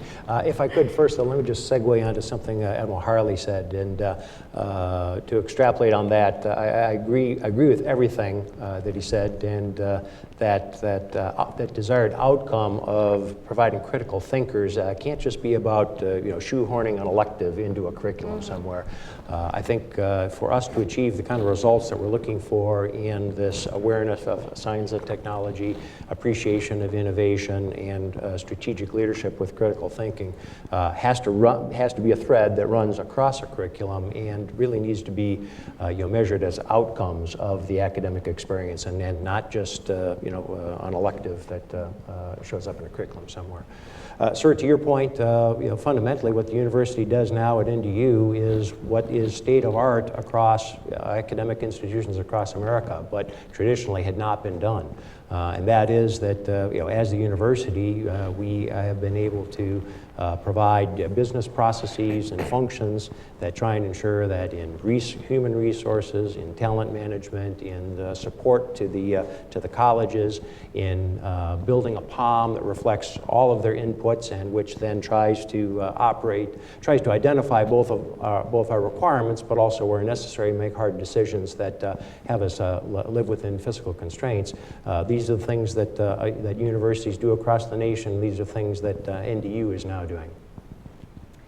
Okay, let me see up here. I'm Mitzi Worth. I'm with the Naval Postgraduate School. Have you ever thought of putting curiosity as a metric for your students? An output metric, something the outcome metric? Yeah, I mean, I'm into asking questions, and if people just sit there and never ask one, my question is, don't you care about learning more? Yeah, well, this gets to, I think, to the lifelong learner comment everyone's made. I don't know if anyone has a...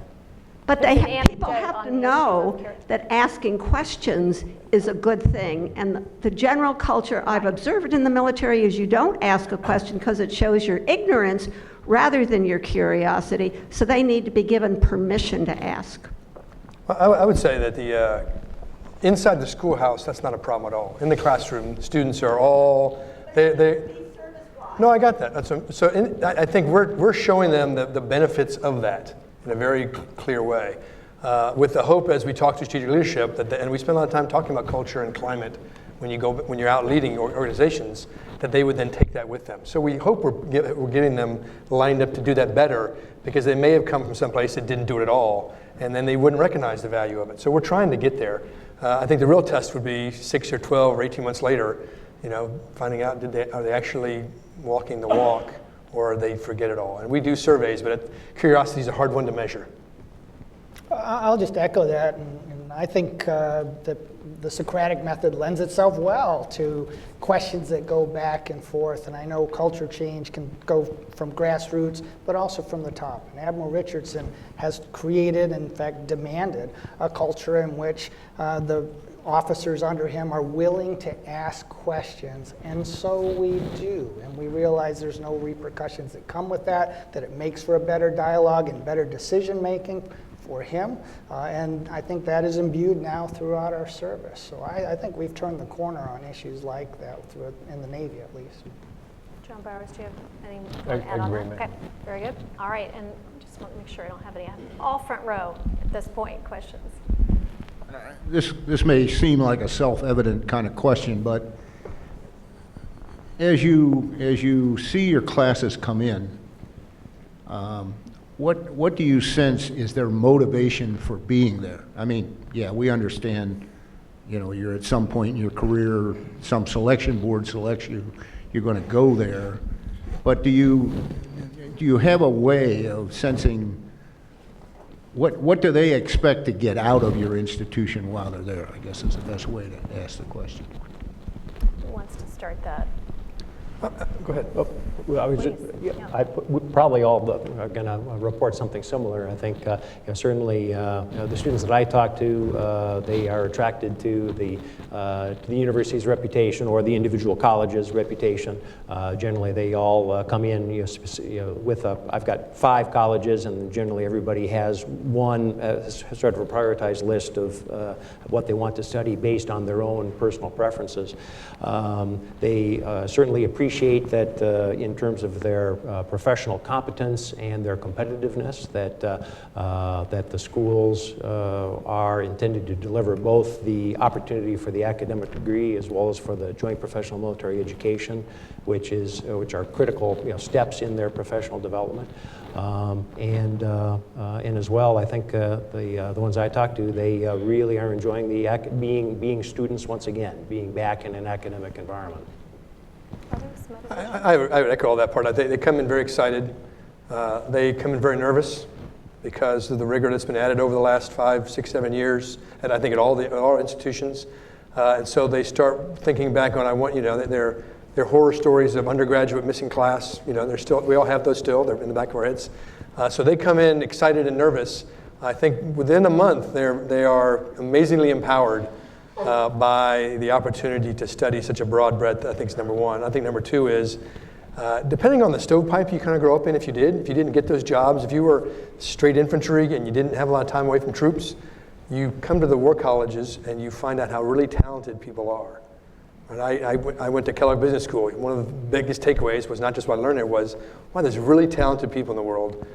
So when they come to the War College, the Army War College, they really true go, wow, who knew? I never spent so much time with 2 or 3 international officers from other countries that send their best and brightest, that the logistician next to you or the interagency person next to you, and you see how amazingly talented they are, which actually helps them raise their game because they don't want to seem like, hey, So I think that seminar part, the Socratic method, really drives them to a higher level, and they recognize that, hey, you want to not compete against each other, but the world has a lot of talented people. You got to be on your A game all the time. So they come with the requirement to get their joint professional military education, but they walk away with so much more, whether that's the intense war fighting skill set that's delivered, the desired leader attributes, a foundation in history and strategy that in most cases, based on the previous majors, has not been seen. They do get exposure to joint officers instead of their own service officers. We're also an international college, so we have a number of international students that they're interacting with in many cases for the first time. And then the big surprise, of course, is that they graduate with a critical thinking skill set that they'll use for the rest of their career. Great. Okay. Any question over here? Steve Winters, independent consultant.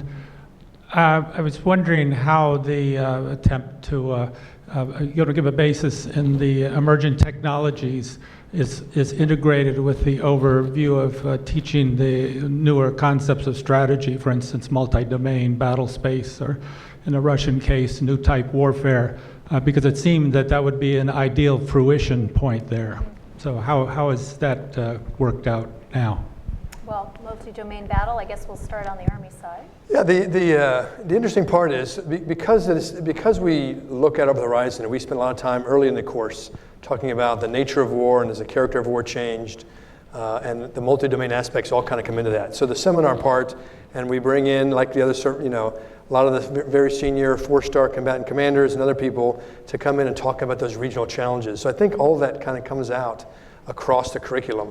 I think the struggle sometimes, though, is how do you get beyond talking about challenges and thinking about it, and when do you get them to understand and work on how you actually work to solve those problems, and in a course that moves quickly. And I think that's a place we still got to continue to work on. And electives do some of it, but how do you do it writ large on getting in deeper, right? It's not, there are certain things by default you have to do survey-ish like, but the year is not a survey course. So where do you do that? And it's really not one size fits all. That's the other hard part, right? The Army's 1.2 million if you count the Department of Army civilians, and lots of different specialties. So how do you don't want to stovepipe them either in their educational part. So how do you provide a menu to allow them to grow in some directions while still providing a common purpose? I think it's always been the challenge for Army War College and the other ones, and we don't have the perfect answer, but I think we're evolving in the right way to let them build that way. Other thoughts? Yeah, please. Well, it does make me think, obviously the S&T focus can come from sort of a capabilities-based approach, I guess you could say, or it can come because you're looking at the challenges that are out there, and you're having students who are reflecting in their papers and their conversations about the type of challenges that we see today and where those may go. And I'm wondering the degree to which that is, in fact, an impetus for, if nothing else, the threat landscape certainly brings forward, if not the capabilities landscape, the challenge that faces us. And I'm just wondering the degree to which you're able to weave into that a stronger sense of what those capabilities, those technologies really are, and how they're being utilized operationally. So it is a war college, so Yeah. we do study war. And in the process of studying war, we do both of those things. You have to do both of those things to ensure that we have competent, able war fighters at the end of the day. So 1/3 of our curriculum is joint military operations, in which I think we achieved both of those methodologies. Not to say that those threads aren't interwoven throughout the entire curriculum. It is an extraordinary opportunity for a very gifted student body. And to this issue of science and technology, it already is infused, and the nature of modern warfare demands that the curriculum keep up with that, and our joint military operations faculty, let alone the faculty who do provide warfare training, not just to our student body, but we're a global command that provides a number of officer courses, not just within the Naval War College. We provide the training in the executive level, the operational level of war, our SIFMIC courses, our GIFMIC courses. All of those things are infused by the reality of the modern strategic environment. So I do believe we achieve those ends in exactly that way. Yeah. If I could Yeah, add, please. again, I think the program that we have with industry studies is very much about trying to, it starts with a national security strategy, either an exigent one or one which has been created, for the purpose of an exercise, and then assesses the ability of the industrial base to resource that strategy. And that naturally then creates the opportunity to look where there are gaps that could be addressed through science and technology. Very good. Okay, question over here. Commodore Pete Levy, I'm the Australian Naval Attaché here in Washington. Thank you very much for the presentations, they've been excellent. A theme in both panels has been the value of putting people outside their comfort zone into industry, into civilian universities and the like. How much regular benchmarking do the colleges do with their sister colleges in overseas countries? There's different perspectives come there as well. I was just wondering how regular, I know there's a lot of visits, but is there a regular benchmarking exercise about best practice amongst other, particularly allied nations? Anyone? I think on the Army side, so there's no routine benchmarking from my experience, at least as I've looked back the last couple of years.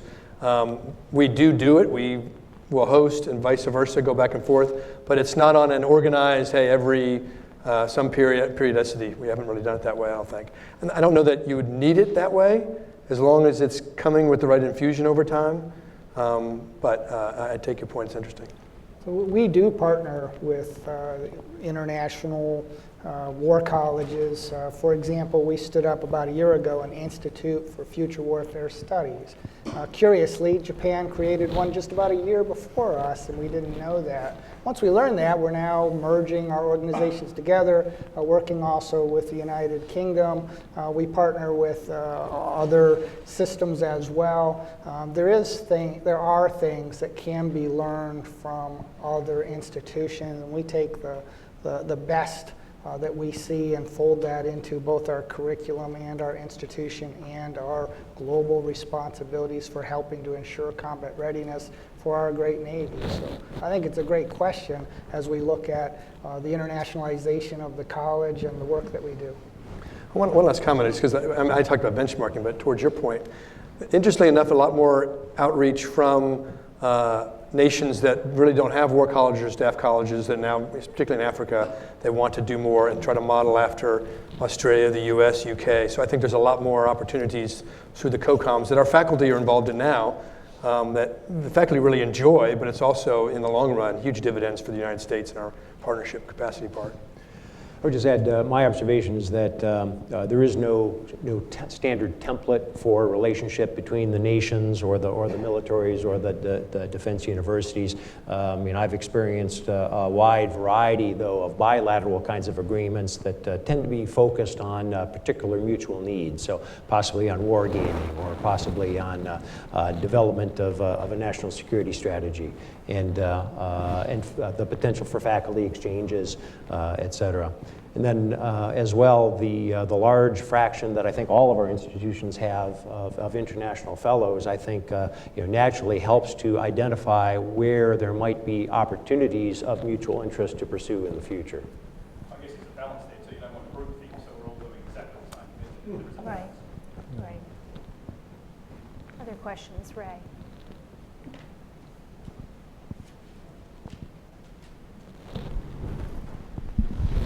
I've interviewed at some length all of your predecessors, so none of you have to take credit or blame for my recommendations and conclusions. But one of the interesting things that happened between paper number 1, report number 1, and report number 2 was that I also began to talk to 03s and 04s in all 4 services. And I posed to them the question, if you're thinking about leaving, year 5, 6, 7, 8, whatever, what might induce you to stay? And we talked about the senior service schools, but we also talked about the Tier 1 graduate programs in the great civilian universities, public and private. And while this is anecdotal, a number of those young men and women who had multiple deployments said, whether it was the natural sciences or the humanities, I think I'd stay in if I were given an opportunity to get a master's at Caltech, at Georgia Tech, MIT, if it's a science or et cetera.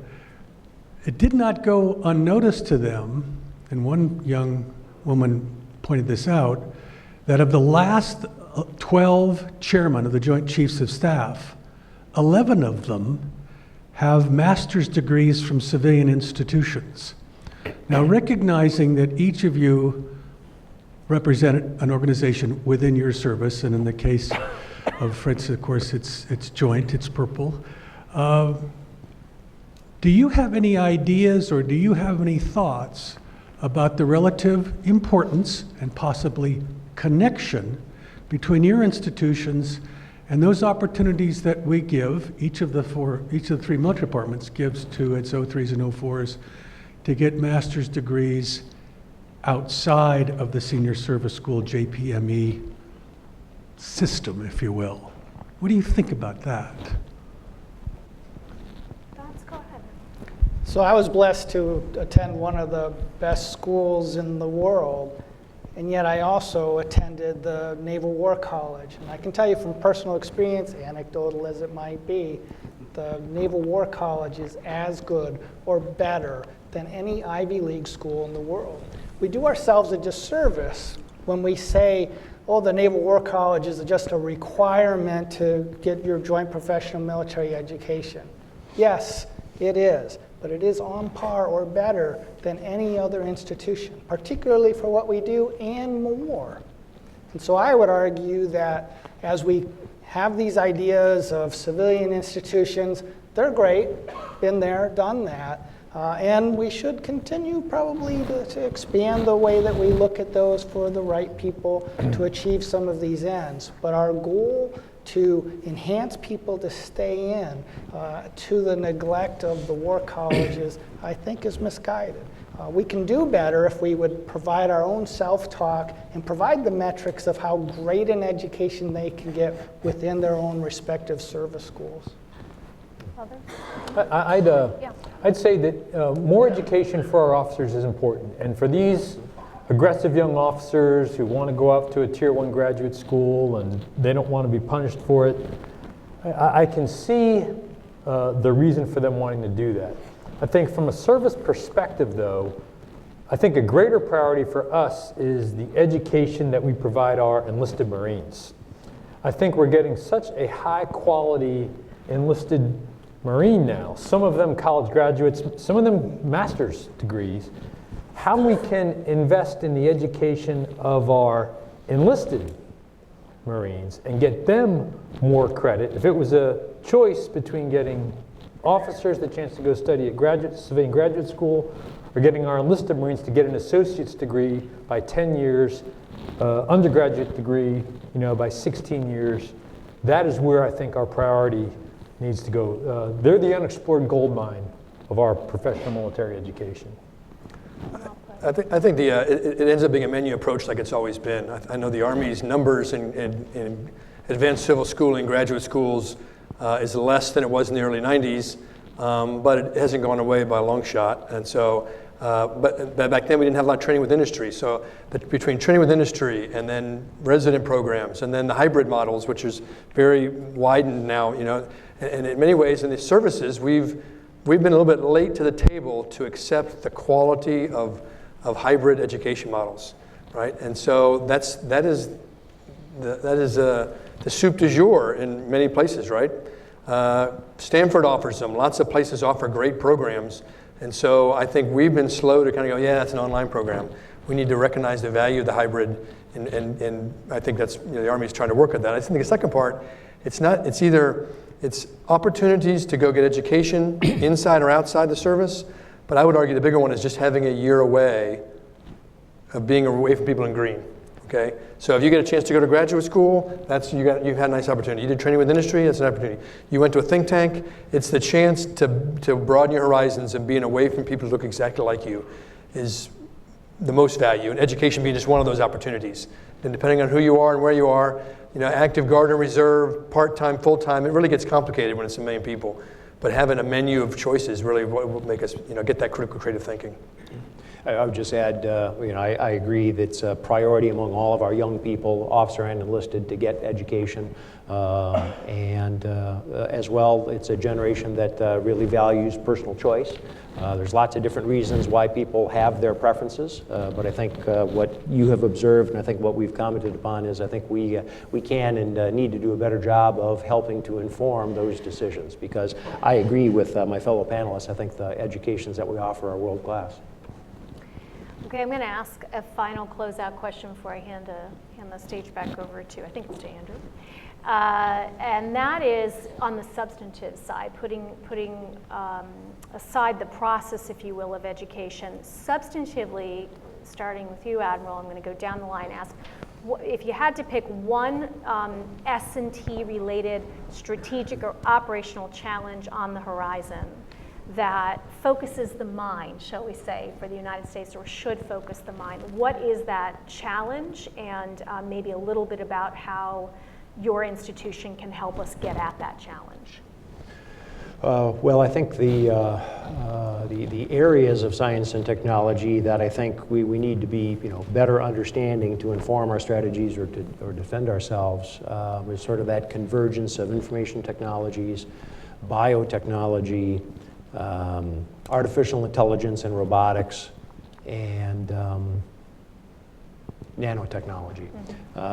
That is probably an area that we are focusing primarily through our College of Information and Cyberspace.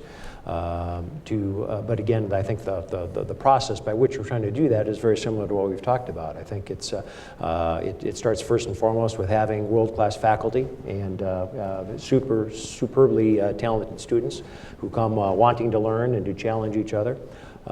It is a program that involves travel both domestically and internationally to understand from industry what is state of the art.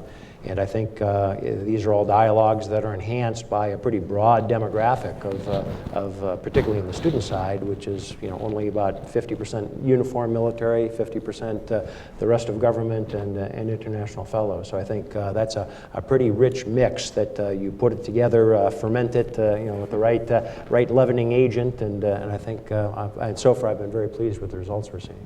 Right.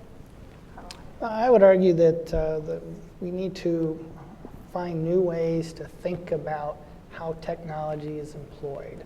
We're fixated on finding the new hydromulator that's going to solve our problem. And we do need to pursue the science and technology that's going to find that new hydromulator, preferably before our opponent gets it. But sometimes we get so fixated that we don't think about how to use things in a new way.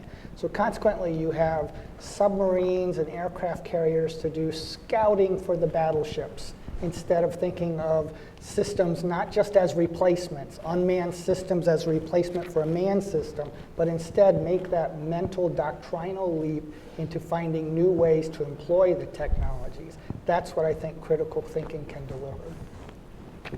I would kind of echo what he said in some ways, that waging war is ultimately what the business is. Right? You don't want to get to that point. We're in contested space. You're not in conflict in some places. You are in others. Those are hard challenges. So getting the students to understand that's important. But ultimately, the intense challenge of huge populations, urban environments, all kinds of technologies come to bear. But it's not just about technology. And so I think getting our folks to truly understand and think about, regardless of what sensors and all those things come about, some might be used, some won't be used. We're very used to owning most of those, right? We're not used to ground troops. We're not used to having some enemy plane fly overhead and do something to them. It hasn't happened in a long time. We haven't had artillery landing on top of us. And so now the challenge of being able to take all that in and use it in waging war in dense urban environments and all the associated information operations is really the hard part of the next 10, 15, 20 years. And it's almost too hard to think about in some ways if you try to get too narrowed in on one sensor, one technology. And it's really going to be, how do you create agile, adaptive leaders who can handle all of it? Because it's going to be weird, it's going to be different. I agree with all my colleagues. I think how we integrate information operations into what's going to be a high threat, high casualty environment is going to be a real challenge. How we wrestle with autonomous targeting and potentially autonomous killing. I mean, if you can target or program facial recognition technology like Facebook has and put that on a drone, where's the decision for that kill chain made? Is it the programmer who has made that program? Is that the decision? Is that the human interaction or the human inject into this system? How this will affect warfighting, how this will affect operations, I think we need to start to wrestle with all this. Very good. Well, I do want to acknowledge that the Air War College is not represented here. I think I opened by saying we had all the institutions represented, and I do not wish to get the great anger of the Air Force on me. So I apologize for characterizing it that way, but please join me in thanking Vice Admiral Rogi, Rear Admiral Harley, Major General Kem, and Brigadier General Bowers for joining us today. Over to you. We're in a break.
Well, thank you, everyone, and we're going to bring it home here with our final panel. Before I go to introductions, I'll just give a few framing remarks. Title of this panel is Adapting the Personnel System for 21st Century Science and Technology. And it's my observation, and we've got a lot of folks on the stage here who have been in Washington for a long time. I've had about 25-ish years watching the national security policy community go at it. And there's few issues that generate more intensity than discussing potential changes to the military personnel system. And I think it's also a great exemplar of what I think of as the great paradox of the US military, which is for an organization that has been accused of being the most change-resistant organization on the planet, it's constantly changing, and in fact changes radically over fairly short periods of time. My brief 25 years following national security policy, there's almost nothing today that is identical to what it was when I started learning the business as a young Hill staffer. And so there's been many debates about potential changes in the personnel system, getting rid of up or out, a slew of other changes, changing accession policies and other things.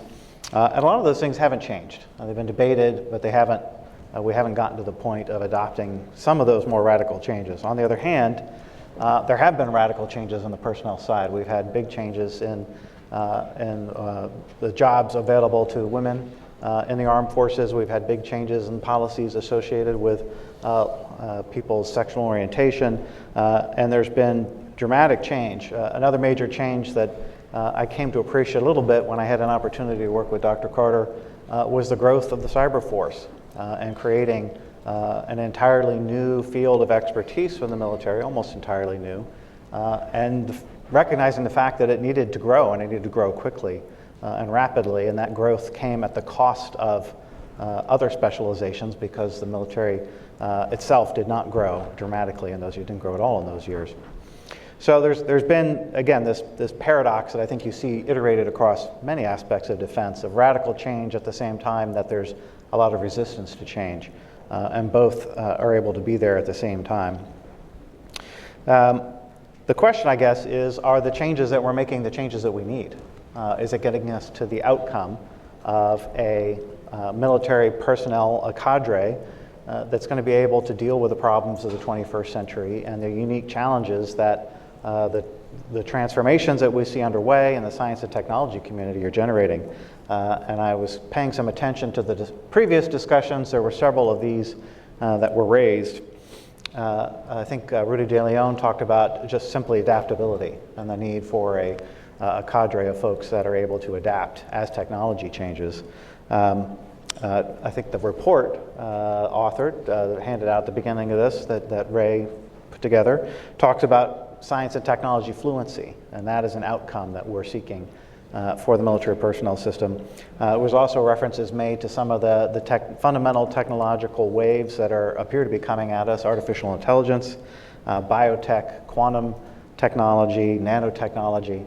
That's a lot to wrestle with all at the same time. I was thinking in my mind, previous generations had to deal with the dawn of the nuclear era, the dawn of the space era, and those certainly overlapped with one another, but I'm not sure that we've had to deal with quite so many new technological eras dawning all at the same time, perhaps, as we are today. So I want to turn to the SMART panel to actually enlighten you about these issues and hear a little bit more about how we can think about adapting the personnel system to these challenges. On my left is Brad Carson, who was the Acting Undersecretary of Defense for Personnel and Readiness in the last administration. He was also the Undersecretary of the Army and was a representative from the state of Oklahoma in the House of Representatives. I served on the House Armed Services Committee, and I had the pleasure of working on the staff when he was on the committee. He is now a senior advisor at the Boston Consulting Group. To his left is General Retired Ron Fogelman, former Chief of Staff of the United States Air Force, and chairman of the board of directors at Orbital ATK, and prior to that, chairman at Alliant Technologies before the merger.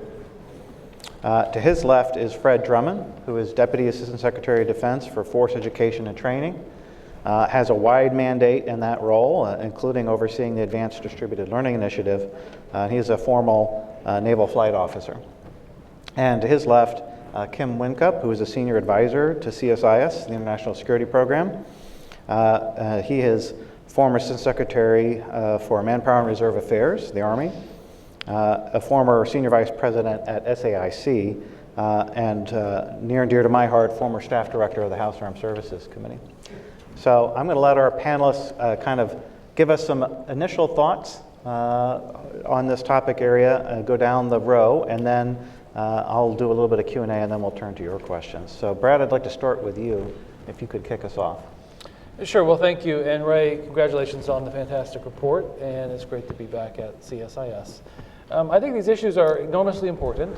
I think the military will struggle mightily to succeed in promoting STEM education and keeping people who come from those fields in the military. And I think the military has great challenges in the future. It is all right, as you said, that they are resistant to change. There are so many expectations that are capitalized into the military personnel system that you don't just change it willy-nilly. It requires a lot of forethought.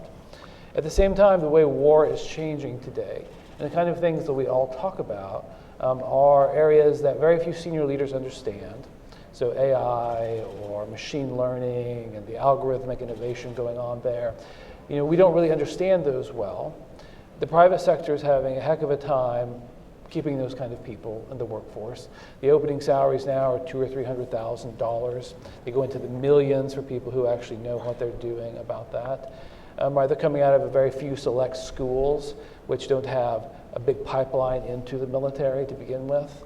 All these kind of things, I think, combine to say that when you look at, say, the various technologies that underlie the third offset, I definitely think we will have our challenges in finding senior leaders who are fluent in talking about them and finding enough subject matter experts in them to fill the ranks for the military.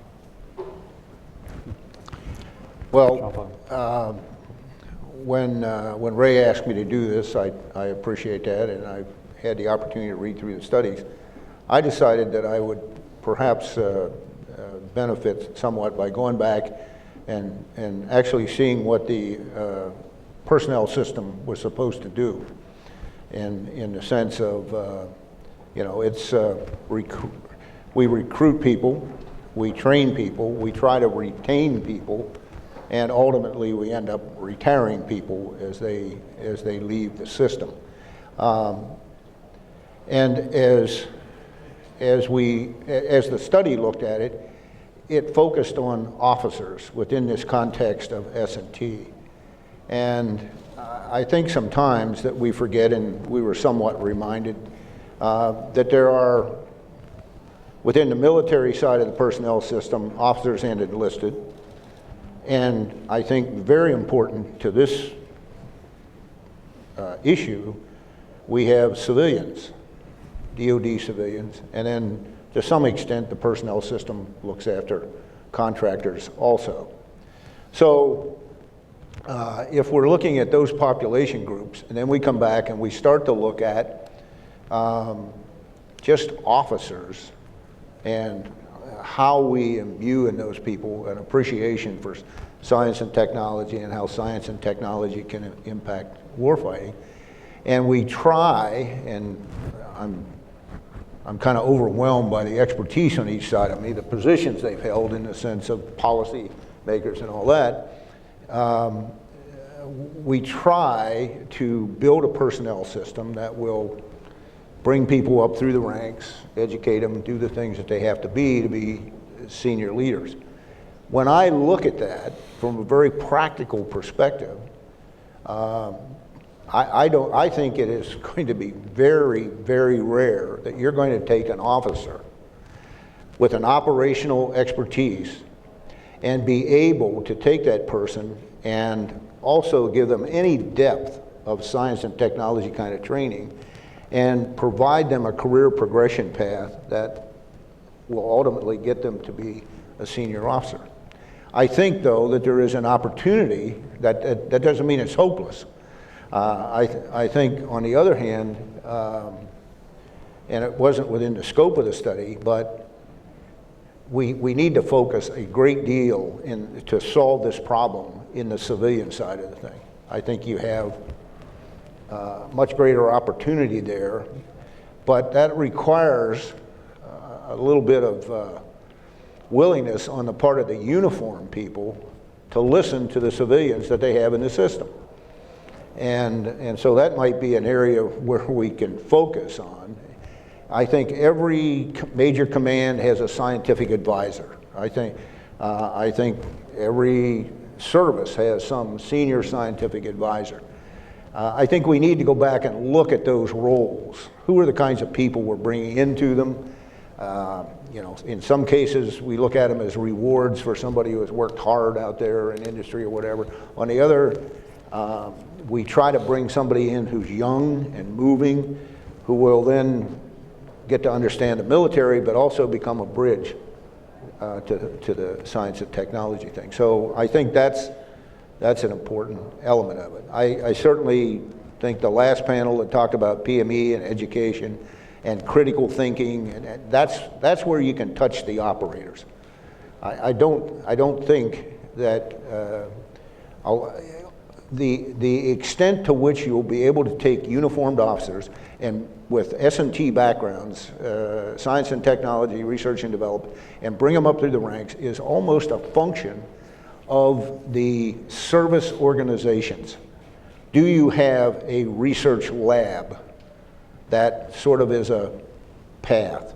Or in the case of the Air Force, and I've had some fairly recent conversations with the Secretary on this, when we reorganized in the early 1990s, we disbanded Air Force Systems Command. And in its place, we rolled Systems Command together with a thing we call Materiel Command. Now that doesn't mean that good scientific thinkers can't command that, but in a way, it destroyed the path for S&T people. The current commander is, in fact, you know, a technology kind of oriented person. She's got lots of background in space. So anyway, the bottom line is I think it's going to be tough for officers to progress through this. I think we need to focus on another part of their training and education to better understand the people within the organization who are more likely to be the experts. So, Thank you. Thanks for the invite. I greatly appreciate this. I'm one of these people who loves talking about this stuff. Been thinking about it a while. And I start from looking back in history. And so forgive the Navy aspect, but this larger desire for an aware officer corps with certain skills and attributes goes back quite some time. So I want to take a quote in part on a study done quite a while ago on officer career progression, recurring periods during the course of a 20-year plus career of going back to education and specializing in a specialty area.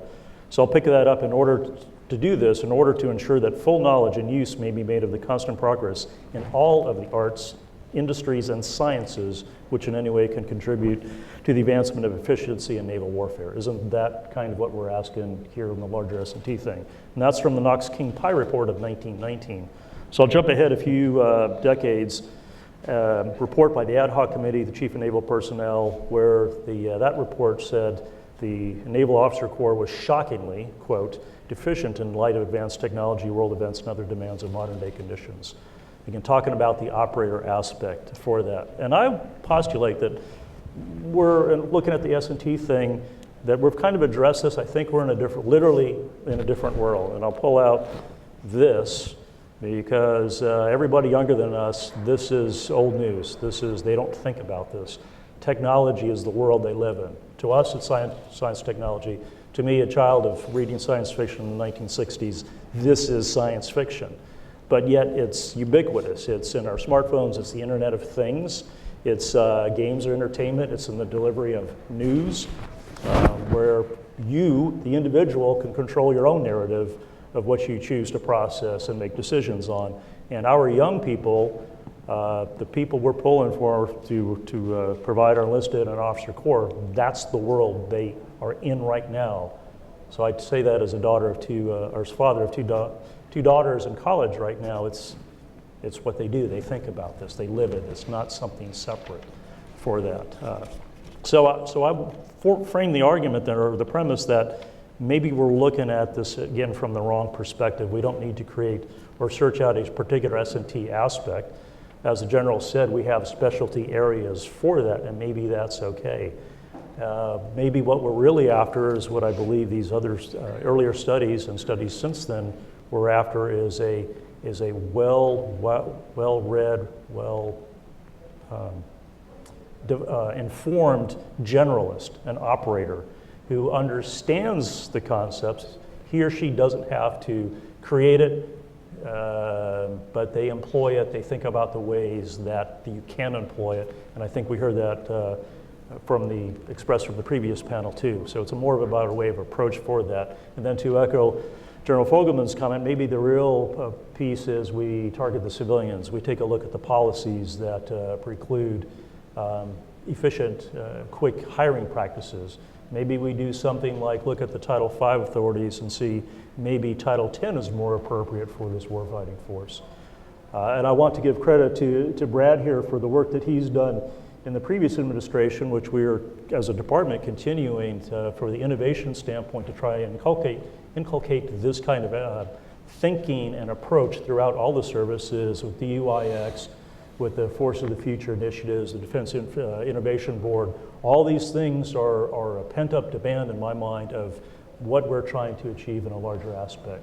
So I think we're perhaps looking too narrowly down in one area, and I think there's great opportunity in other areas. Well, Andrew, thank you. I think as a lawyer by training, I can humbly represent the Luddite community in this discussion, and tell you it isn't just. I mean, it seems to me this is a pretty obvious and extraordinarily important point, and it just isn't firing the Washington Nationals manager who won 2/3 of his games because he wasn't into analytics and outgrowths of technology. I mean, it's just happening all around us. So Ray, I'd say this issue that you raise is akin to what was the jointness issue in Goldwater-Nichols.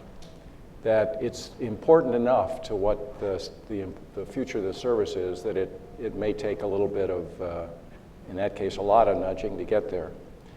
And not to be trite, but it strikes me this is a bit like, and I'm just going to segue off the language that the Supreme Court used in describing pornography. I'll know it when I see it. This is one where you'll know it if you understand it. And I think the Officer Corps needs to have a fundamental understanding, maybe not in depth. And I think your report talks about two ways, and Kath Hicks mentioned them. You need the depth. You need people who can get the degrees, who actually have the strong background. But to do that, to General Fogelman's point, you're going to have to protect them, because it is not going to be seen as career enhancing unless the system makes it career enhancing. I've never quite understood why the services are quite as loath to use secretarial precepts in their promotion process.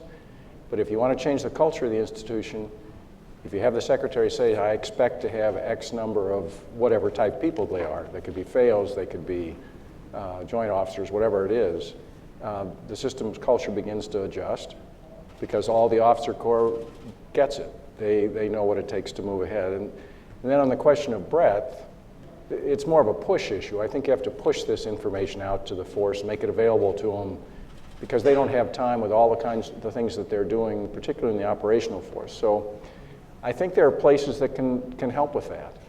The Naval Postgraduate School I happen to be on the Board of Advisors and privileged to serve there.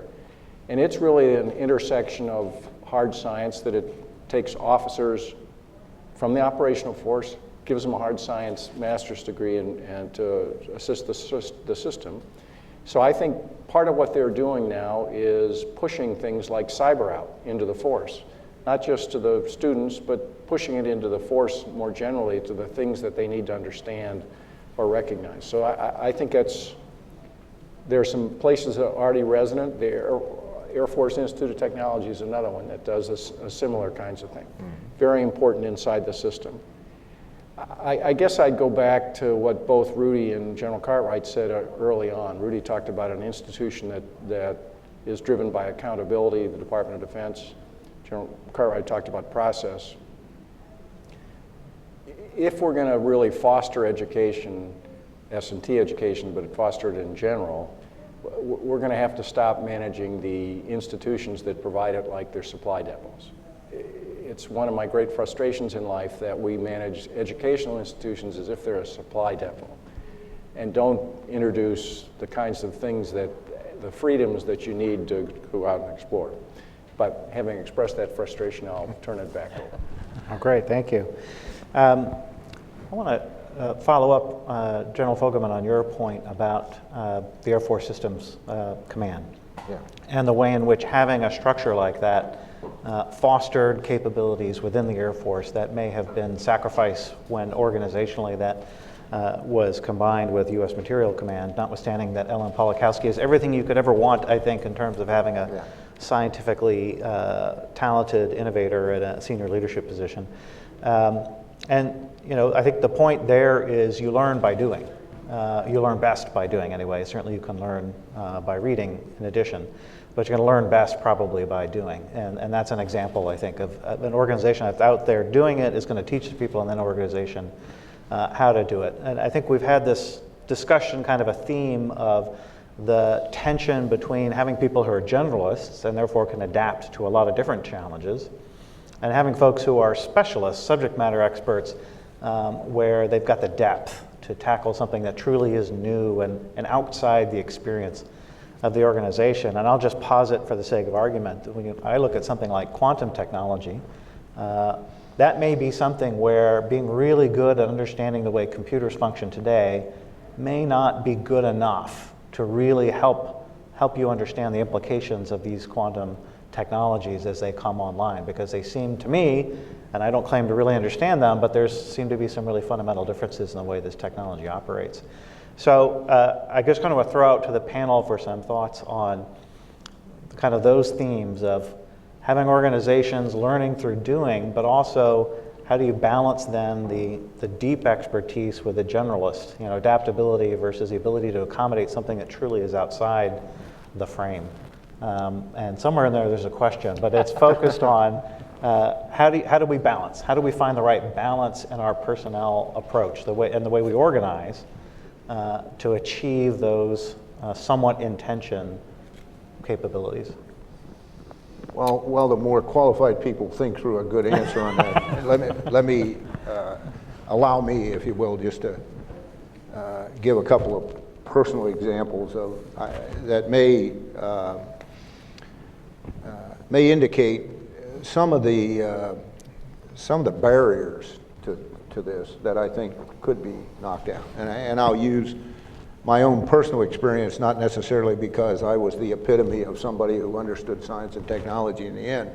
In fact, I'll tell you one story that shows you just the opposite, but I blame that on a barrier, okay?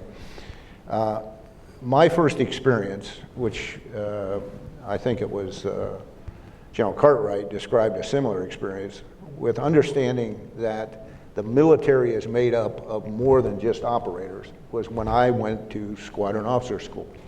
At that time, I had been a pilot for about 3 years, and I, quite frankly, as I looked around the Air Force, and I was on a base where we had contract maintenance and things like that, so it wasn't typical. But in my own mind, I thought that anybody who was not a pilot was just hanging around the Air Force, waiting for his dad to die so he could take over the hardware store.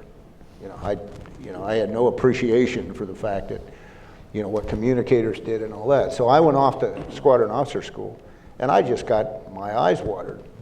There were people there who were every bit as dedicated and explained to me what they did. And so that was an eye-opening experience for me, and it resulted in lifetime relationships as I went up through the ranks or was presented a challenge or given a project. I had somebody I could call that was really somebody I trusted in communications or intelligence or whatever it might have been. That was there.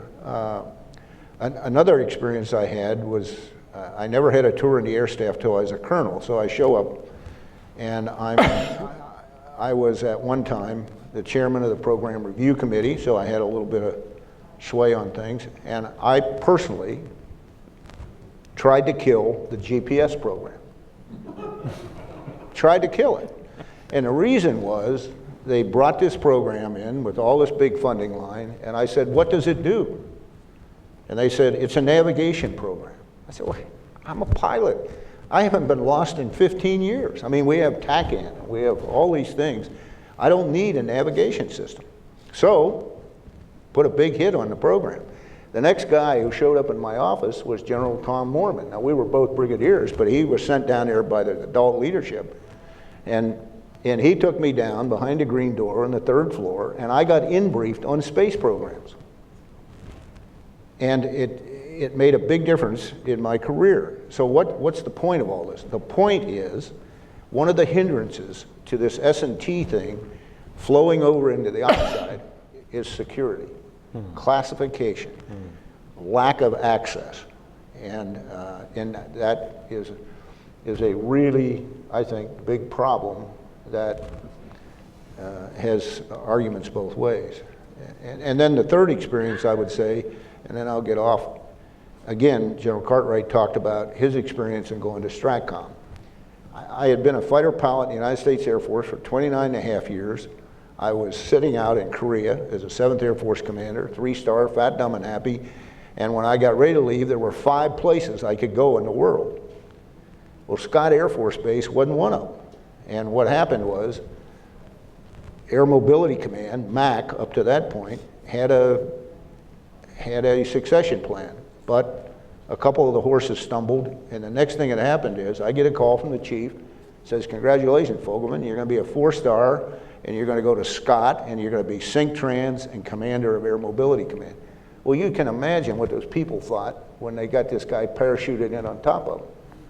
But you can also imagine what a great amount of freedom of operation it gave me.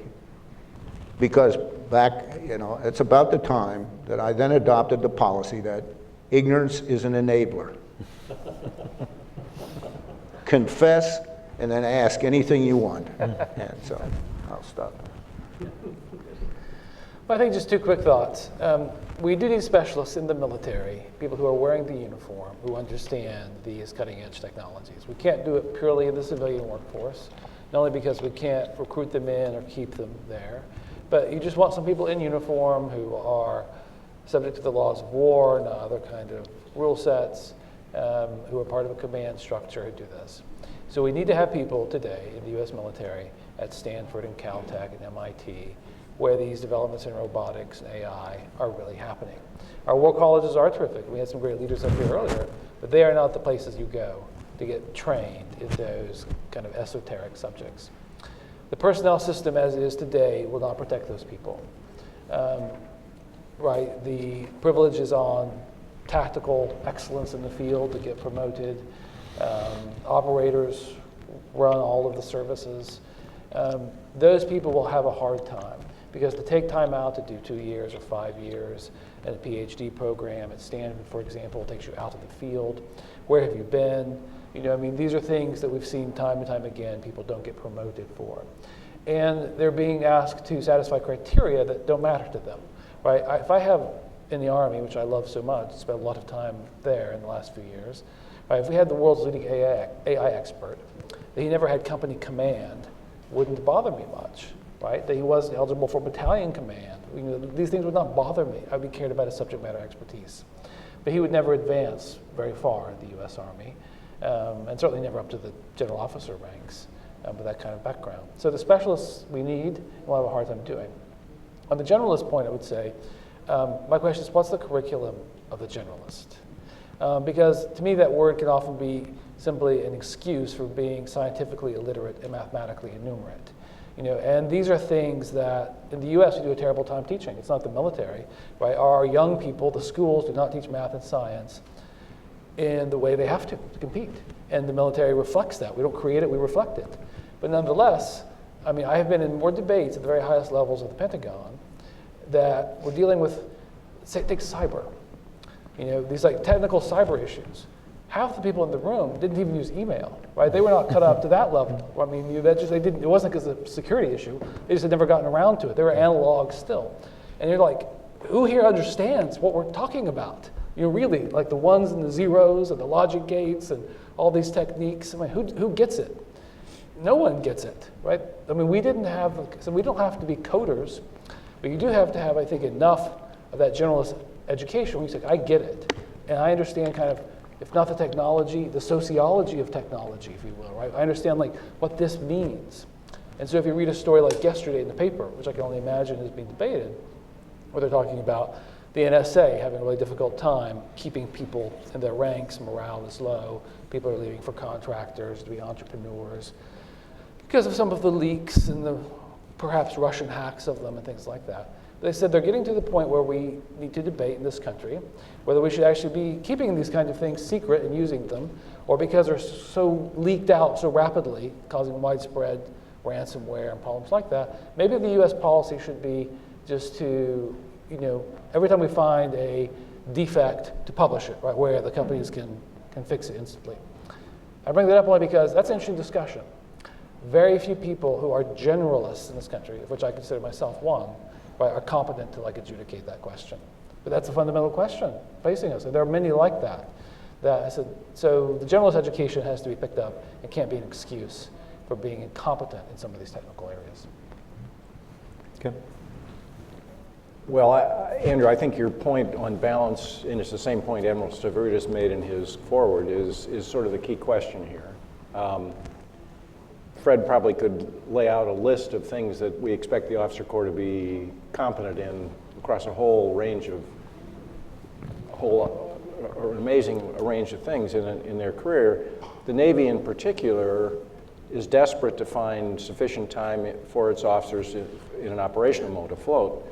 And yet, when they did a survey of their flag officers after they made flag, their comment was that they felt deficient in management in terms of their capability to be a flag officer, not an operational capability. So I think one consequence of the constant conflicts we've been in is that the balance has shifted, in my mind, a little bit too far on the operational side as against all the other things that are out there that we need to be paying attention to. So I'll throw another aspect or another challenge. We recently, the services and the Navy, under Secretary Mabus, actually was doing the same thing, paralleling OSD at the time. We've had and continue to provide a lot of opportunities for line-rated officers, combat arms folks to go out for technical degrees and humanities degrees. So significant expansion. The SecDef Corporate Fellows program became the SecDef Executive Fellows, moved from basically 03s to 05s to 0506s to put up-and-coming senior leaders into technology companies, the prime movers in the civilian industries.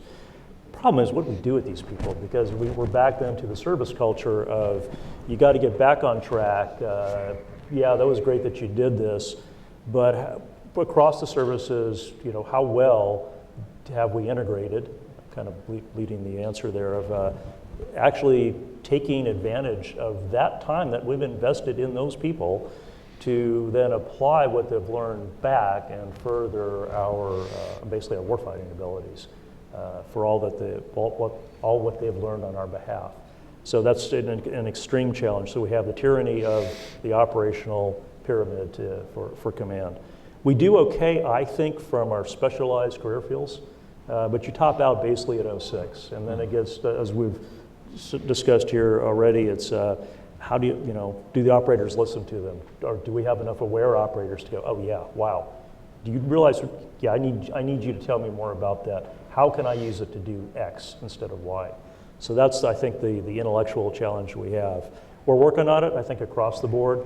I think PME policy certainly helps. I think Vice Admiral Scott is definitely on board with his larger Joint Leader Development Council aspect.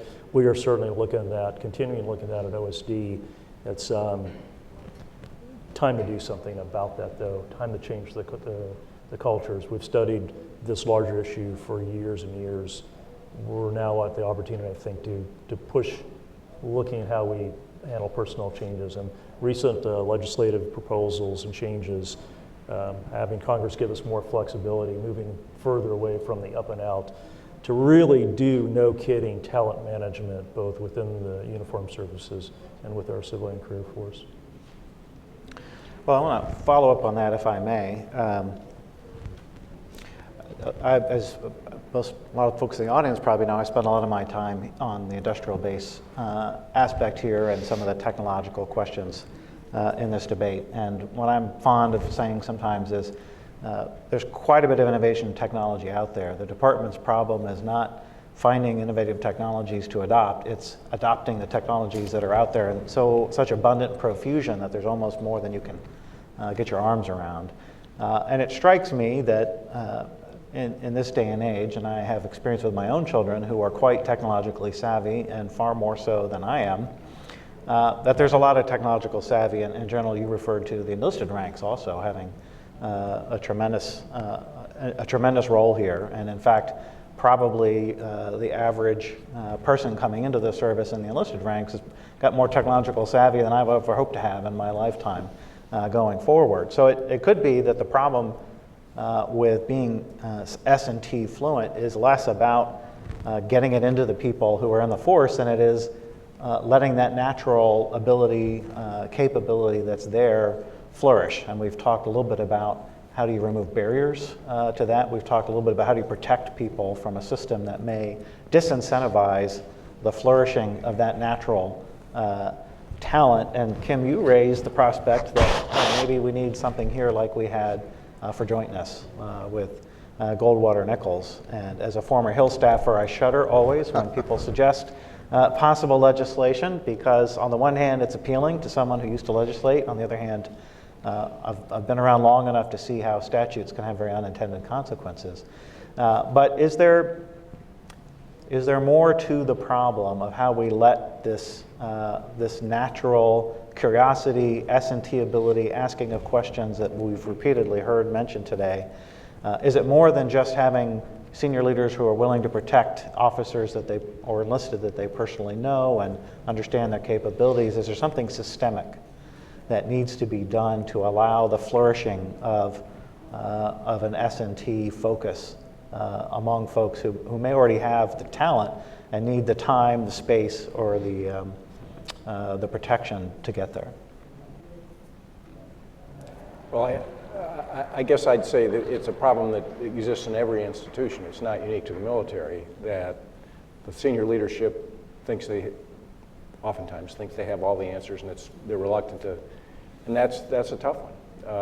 Google's an interesting example because they make a really strong effort to let everybody contribute ideas from anywhere, wherever they are. There's no limitations on their ability to do that. So, the military, it's going to be very difficult, I think, to deal with that because of the natural disinclination to go around the person who's writing your OER.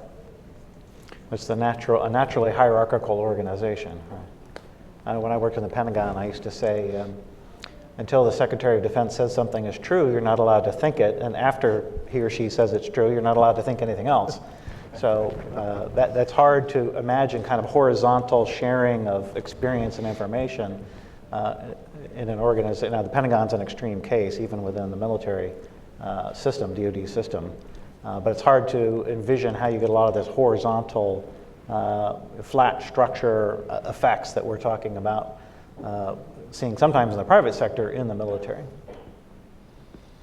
It seems like our elite military units, though, do have that structure, if not on paper in their in the TO&E and things. They have that in the field. I mean, when I was on active duty in Iraq, yes, I was low-ranking guy, but I had complete horizontal access, and there was a lot of information sharing, and there was no kind of stratification, that is really an artifact of like Pentagon bureaucracy, which is far outdated and needs to be completely overhauled. And so, I mean, if you go to special forces, even more so, right? These are people who, right, have pioneered new ways of working that cutting edge private sector companies, like take a Spotify, which has some really interesting organizational approaches, right? They'd be right at home with it.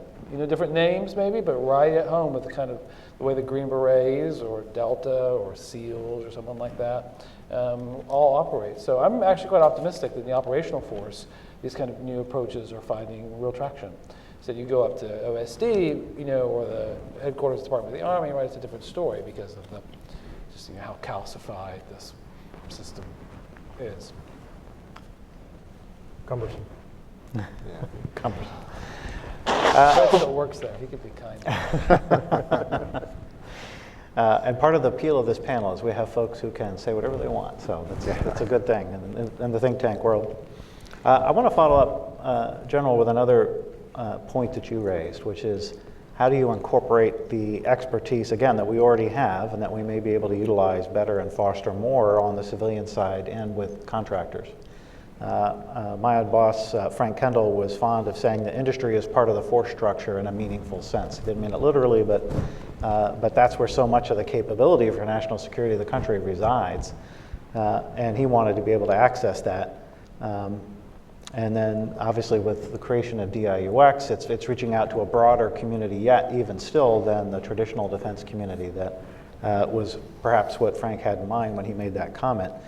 But then the question is, how do you integrate it? I think one of the earlier panels talked a lot about, I think with the first discussion that Ray led, talked a lot about how do you integrate that knowledge that's out there from the civilian world, from the labs, from contractors who, yes, have an interest in making gain, but are fundamentally working with the department on a lot of these advanced capabilities. And historically, they have been at the source, and the department has really relied a lot on the private sector to foster these technologies and to help it grasp and understand the possibilities and the potential. So I'd just be interested in the panel's thoughts on ways in which the leadership, including the military officer leadership, but the departmental leadership as well, can think about how do they integrate these civilian capabilities and contractor capabilities on something from science and technology, which has a very strong private sector component, into their decision making and into the way that the whole warfighting enterprise is imagined, organized, and functions. I'll again allow my more learned colleagues to reflect on that while I give you sort of a little bit of a perspective. Again, if you look at a personnel system, whether it be military or in the commercial world, recruiting is a big part of it. You got to go out there. And what we're discovering, a couple of companies that I've been engaged with, that we have to have a very deliberate and almost targeted recruiting program ourselves. And interestingly enough, one of the most effective tools that we have found is the idea of internships. And, it allows us, first of all, to reach, we can selectively go to what universities we want to try to recruit from.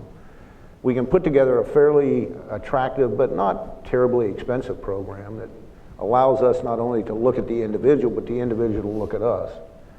And I know that DoD has some of these internship programs. I think they're most all service perspective. I think it's pretty much from that level that they do that. But I would say that to start this out on the bottom, that we need to look at if nothing more than an intern who comes in and maybe does 2 summers or something like that, and then they decide they don't want to be part of DoD, they go off, at least they have some understanding of, the people they interfaced with, the motivation, and it works both ways. I think as you go up through the ranks, if you've had some experience of being either out there with industry or you remember those people when you go back to them. And so I think there's value in that. So I'll stop there. I'll just add on to that. I think that's a terrific idea. Of course, after they finish their internship, if they wanted to come to work at DoD, we'd say go to usajobs.gov and fill out the form, right? Hope it works out for you. Which it never does. And so, I mean, that's the challenge with the civilian hiring system is the ability to like go out and find really particularly great folks and kind of direct hire them into your organization. We don't really have that ability today. And as we go into these kind of more technical disciplines, you know, when you do go visit the Googles or the Facebooks, I'll tell you, right, really good people are 3 to 10x times better than the average person. So if you can find someone who's 3x or 10x better, and he wants to join us at DoD, right, you have to have a way to hire them that right now we don't have. You cannot break through kind of the civilian hiring system. So I think that is a major reform that's all government in nature. But it's so important to have this kind of thing done. And if you look historically at the real success stories, look at World War II. You know, you had these $1-a-year guys, all this sort of thing. There was a way to do that. And again, I being a history type, I look back at how Churchill operated, you know, in a sense of, you know, he wasn't the greatest technological genius in the world, but he tapped the best people he had in the UK, and he gave them access to him. If they had a really great idea, it came to him, and then he was in a position to make things happen. As you say, Brad, it's, if there's somehow you can get that culture going there. But I think right back to your study, Ray, is I think a big recommendation that you've heard here is there's got to be some kind of an ability to tap into civilian expertise out there and not just be, we have to grow some of it internally, but we've got to be able to step across. And I think it ought to work both ways. It's one of the strengths, by the way, I think, of the Guard and Reserve, if you use them properly.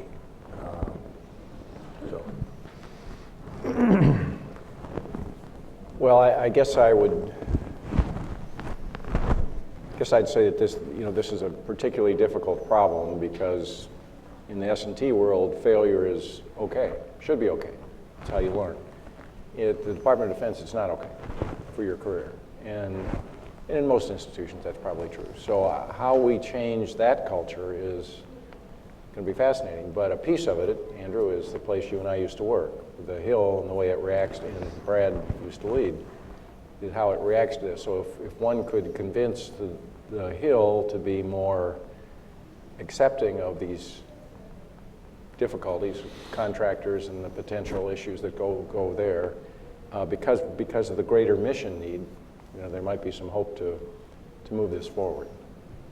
Yeah, I don't live in this city, but I don't take advantage of that to criticize people who do. It's kind of like lawyers. I think they're wonderful people. I just wouldn't let my daughter marry one, and that's okay because I don't have any daughters, so it all works out. But it's not helpful, you know, when you see a statement that says, okay, that's the last industry guy I'm going to approve for a position in OSD. You know, that's not a very helpful model for what we're trying to do here, in a sense. And so, as you say, Kim, there's got to be, I think, a little more understanding. I think that's the paradox of the Armed Services Committees over the last few years when it comes to personnel, in that they've been extremely interested in reform. Their basic view of DoD, right, is that it's mismanaged, a little bit bumbling, has this incredibly intense bureaucracy, and so they want to overhaul it in lots of different ways, except when it comes to personnel. Right? You go to them and talk to them about these kind of innovative personnel ideas, and they say, well, we're really not interested. Even when DoD this year, for example, under Mattis, actually proposed getting rid of upper route. That was part of the DoD legislative package, right, to the NDAA. So it's been very interesting. Perhaps it got caught up in Obama-era politics, and this scene, you know, with all the other personnel changes that were seen as controversial. But I said it's a paradox I've never understood, that people who are very interested in DoD reform on the legislative side didn't care much about the personnel issues. All right, I would like to open up for audience questions, and as usual, our front row looks very active, so do we still have mics? Brian is going to bring the mic over here.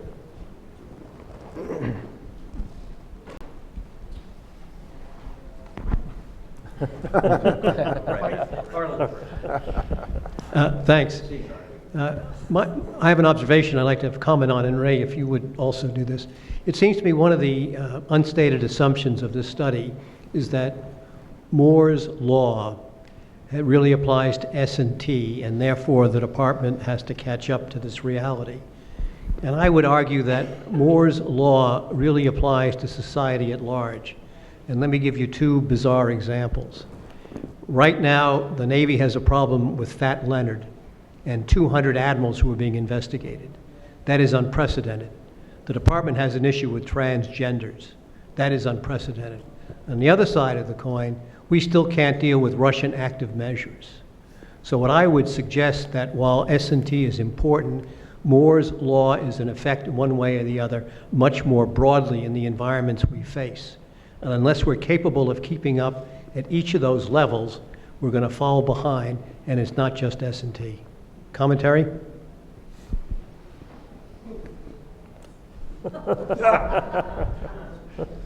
Give this in. Does anyone on the panel want to take that? I think the point, which I personally happen to agree with, is that there's a lot in terms of change and innovation that is not just technology based. It could be organizationally based, could be process based, could be concept of operations based change. And General, I think you referred a little bit to that in some of your comments too. But I guess the issue, I don't know if the question is about, is one more significant or more worrisome than the other?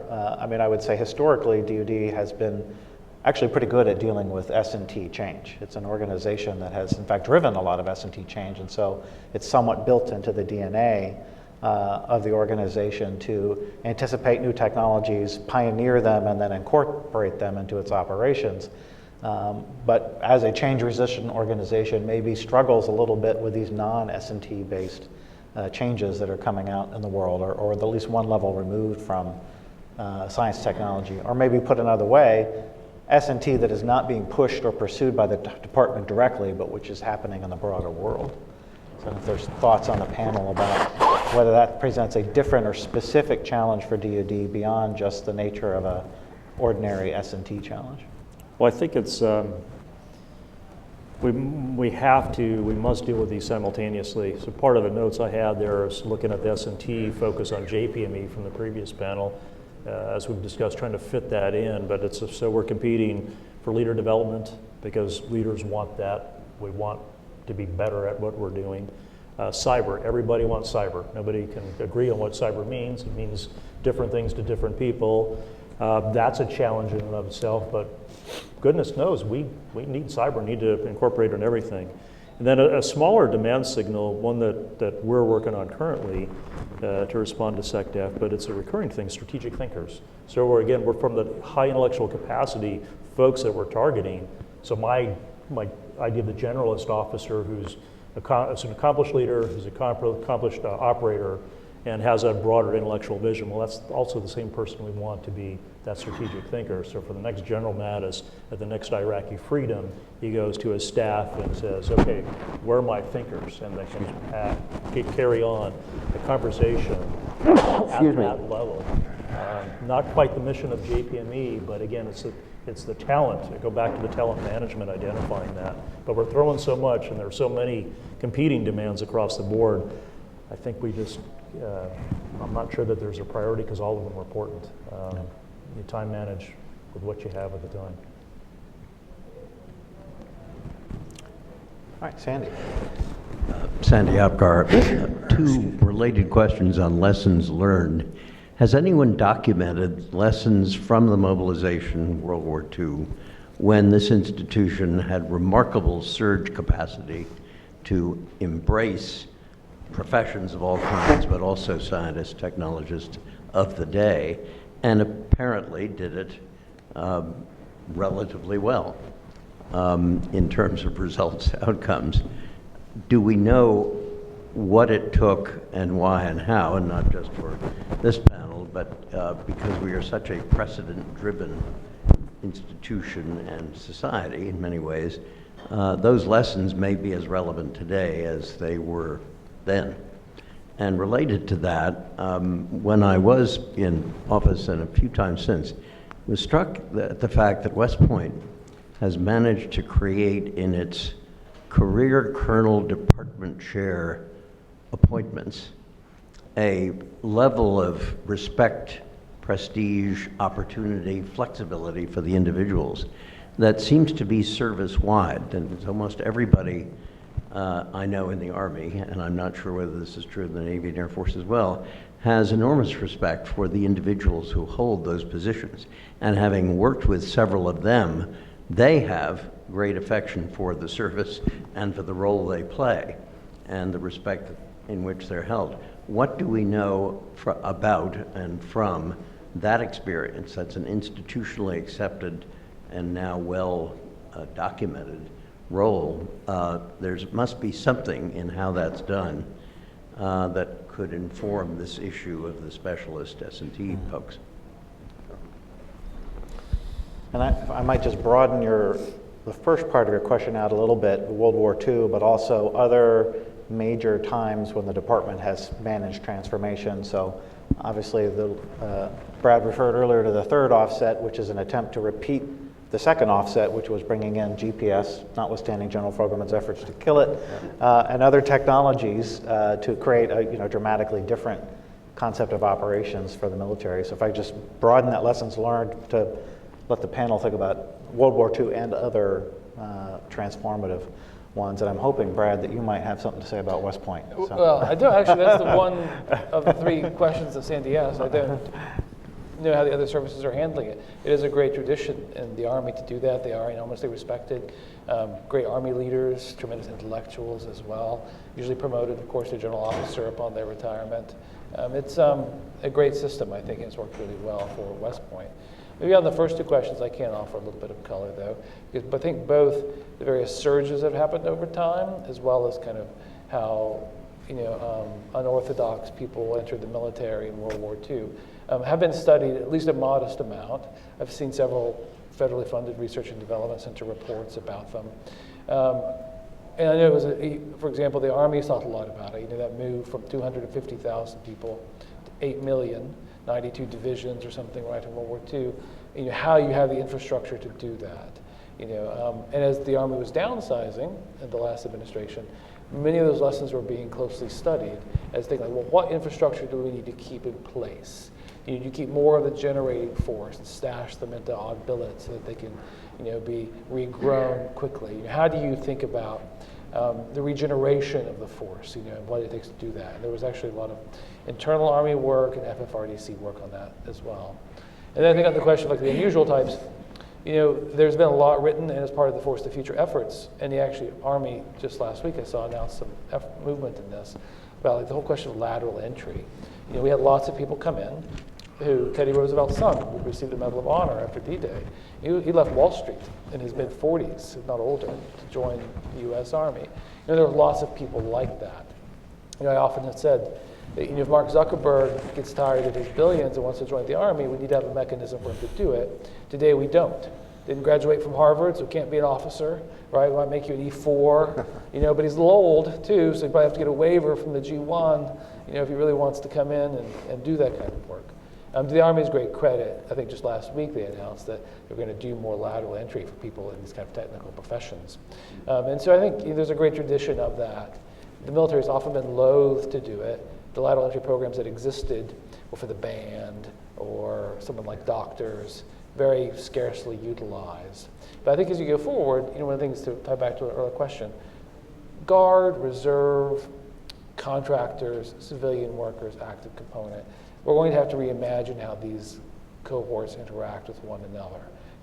Redefine what it means to be a reservist, the term of service, how we deploy them. These are all things that are going to change over time, and part of that's lateral entry. If a 55-year-old cyber expert wants to go work at Fort Gordon, I'm all for that. Yeah. We should find a way to make that happen. If he wants to be in uniform because he's going to be doing kinetic activity of some kind, so he needs to be protected by the law of war, I should be able to make that happen. Right? That's the kind of thing we need to think through rather than dismiss out of hand. I'll jump in on the World War II aspect just from the standpoint. So I'll postulate that maybe what was at stake drove, we had to do that back then. And so apart from the Cold War, has there been anything that's reached that level for that? So we were forced to do it. We had to do it. We had to win. Can we define a threat that comes near to that what we experienced in World War II? So that's my personal take on that, and I think that drives a lot. When your whole world is at stake, or you're perceived as so, you're going to find things. You're going to throw out the old rules. But then when that's over, I saw that with doing anecdotal stuff with Desert Storm. When we were out there fighting Desert Storm, we were focused on combat. Came back to the States and go, oh my goodness, why am I doing this? What does this add to the value of maintaining a military force? So we lose that quickly. And I think there might be another dimension to that too, is that we were just so abjectly unprepared for World War II. I mean, we're talking about. We had no choice. We had no choice but to do that sort of thing. And now we worry about the level of our readiness, we worry about the level of our forces, but in the minds of some people, at least we have a level of capability that doesn't require extreme measures, when in fact, the value of these kinds of studies may be to point out that maybe at some levels there are some things that may drive us to that level, I think. We kid ourselves a little bit, or the public out there. And I think that, I'm going to get off on a little bit of a tear here if I can, but just a little bit. That's why you're here. It requires, I think it requires that our senior leaders be very honest with the public and, the Hill, and what I've been reading and looking at the testimony, I think they're there, and I spend more time looking at my own service, but I have listened to the new Secretary of the Air Force say, look, when we talk about readiness issues, it's not that we're not going to send our people. It's that we're going to send our people, there's just going to be fewer of them come back.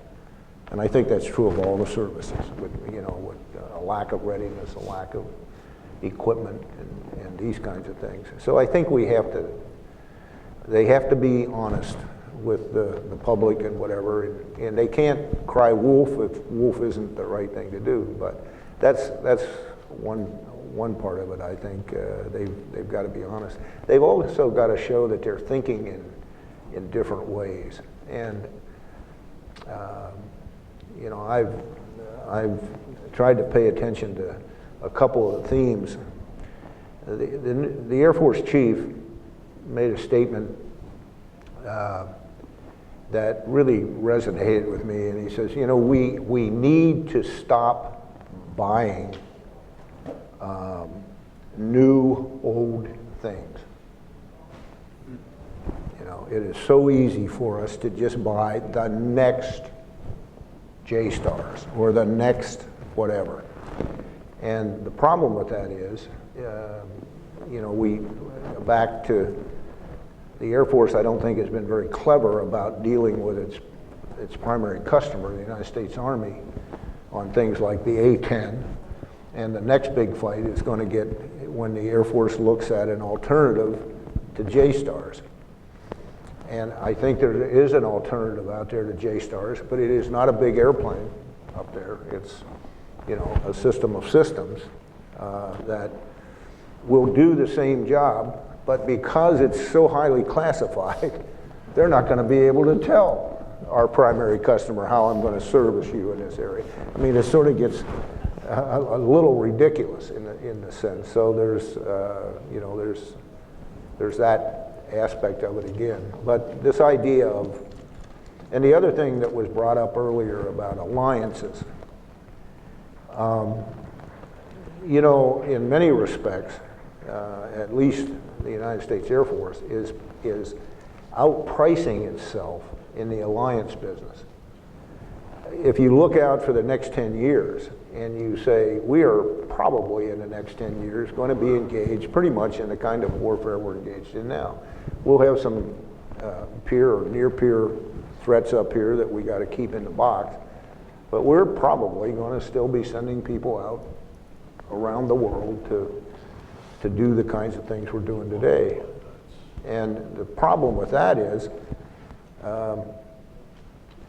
the allies or the partners you would have out there, they can't afford F-35s. You know, we need to give them something that they can afford. And that's really part of what's behind this light attack airplane thing. It's not about replacing the A-10. It's not about more cockpits to train fighter pilots. It's somebody who's really thinking about how are we going to fight, and is it better for us to have Afghanistan Air Force people flying A-29s than for us to have A-10s over there all the time? You know, it's that kind of a thought process that it's not so much S&T, but it's thinking a little bit out of the box, what's coming down the road, what's the level of technology we need to do this. So I don't know. That's my take on this. So I'm sorry, I know we have a question here. More in the way of a couple of observations. First, this symposium has a secondary title, which is Preparing U.S.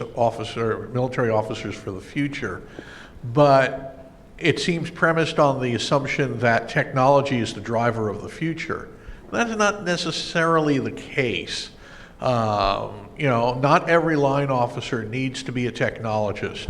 Every line officer should be familiar enough with technology to know what it can do, what its potential is, but he doesn't have to be a technologist by any stretch of the imagination. Also, innovation, military innovation in particular, is seldom driven exclusively by technology, and certainly not in the sense of an offset. Bob Work's offset model, in any case, was very much an exercise in rationalizing a very messy past and making it look like we had some sort of plan as we went along. Whereas what really happened was we had a bunch of stuff and then we figured out how to use it and we applied it and so on. So it was an ad hoc thing. But there are very few revolutions in military affairs that are purely technological in nature. And in any case, the technological advantage that it conveys tends to be transient. So if you're going to prepare military officers for the future, you know, while technology and understanding technology ought to be that, if you're going to get them to be innovative in the way they think, you need to work from the bottom up and from the top down. And the bottom up side of it, you need to encourage young officers to take more risks. You have to be more tolerant of failure if they're going to try to do innovation of any sort. And most innovation is very cheap because it actually consists of taking things that are lying around and reassembling them in new combinations that give you new capabilities. But if you're going to punish an officer for deviating from the book solution to a particular tactical problem, whether it works or not, he's not going to try it. If you're going to have a zero defects mentality, you're going to get very risk-averse officers. Chester Nimitz ran his submarine aground. It didn't stop his career very long. Today, he'd be gone. So we need to work on that side. From the top-down perspective, senior commanders need to be generalists who can see the forest for the trees, who understand not just the military aspects of technology or technology in general, but also the sociology of technology. If you look, for instance, at what the Russians and the Chinese have been doing and ISIS have been doing with social media and how we have responded to that, this is an area where the costs involved would be minimal, but we have failed to exploit any capabilities or leadership that we might have in this area, mainly because we can't see it. Let me give the panel a chance to respond here, because you raised a couple of really good issues that I would like to hear some thoughts on. The first is on risk-taking, and whether, I'm going to pose it this way, I'm normally an optimist, but let me take a pessimistic frame of mind for the moment. Whether it is possible in the Department of Defense to fundamentally accept a higher risk management tolerance for military personnel I personally don't like to call it failure. I like to say we learned, and let's call it learning. And if you don't call it failure, maybe it won't be quite so devastating to people's careers. But that's a little bit of my Hill background and talking points and all that business, and I concede that. But so is it realistic, and hopefully the answer is yes, but maybe you can justify that we can tolerate a different degree of risk-taking. And then secondly, understanding change management, which I think your point about senior leaders being able to see the forest for the trees in a rapidly shifting world really gets to the issue of, change is going to happen. It may or may not be technologically driven, but we've got to learn and understand how to manage it. So I'd throw that to the panel, thoughts on those two questions about risk-taking and change management. I'll jump in. Yeah, I'm kind of pessimistic on that. So my cut for a junior officer is if that person has top cover, then they can do something that non-success, let's not call it failure, but learning, then is tolerated and can be accepted. And I hate to say it this way, but I'm thinking of it writing an OER fitness report. How can I spin that failure into a positive outcome? Because that's really, I can't take that, I don't want to stifle that person's career. But we took a gamble and it was okay, we needed to, and we learned from that. So that's the key thing. So it sounds like it's kind of devious from that standpoint, but I think that's the reality for that because our careers are so structured. It is such a competitive world. There just is not that kind of flexibility. But with top cover, for a person higher up who's willing to take that risk and shoulder that, then you can do things. But I also go back for what Brad said on the tactical standpoint. This is kind of the incongruity of it all. At the tactical level, out there fighting, we do it, and the folks improvise, they think, they do creative stuff, but we come back stateside once again, and that is not part of the peacetime bureaucratic culture. And obviously, we collectively have studied this for years. Just how do you accept that? It goes to a culture change, and we're not there yet. I would just echo that. I mean, I think your first point, that the non-material factors outweigh the material factors, is enormously important. The genius of the U.S. military is not our kit, as great as it is. It's the doctrine, it's the training, it's the people. It's really the NCOs. This is the thing that makes our service great. I think, just to follow up with Fred, the tactical innovation is quite interesting. What people kind of despair about is what I would call business model innovation at the Department of Defense. And no, we don't have any tolerance for it. You can't run, I mean, the Army, if you said, like, you know what, in this division we're going to have 6-man squads, and just going to be our little experiment to see how this works out, right? They just don't do that, right? It's anathema to them. And so that kind of business model innovation, I think, is a really difficult thing. But the ability to innovate at the tactical level, you saw through the urgent operational needs process in the wars, where interesting commercial equipment was being got out to the field, sometimes prompted by service members themselves kind of demanding it. I mean, I think there's a lot of innovation out there.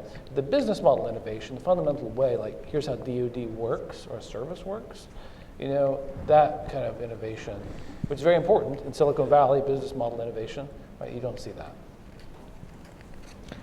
All right, give the final question over to Ray. Not a question so much as I just want to, as the convener, I'll call the conference to a close.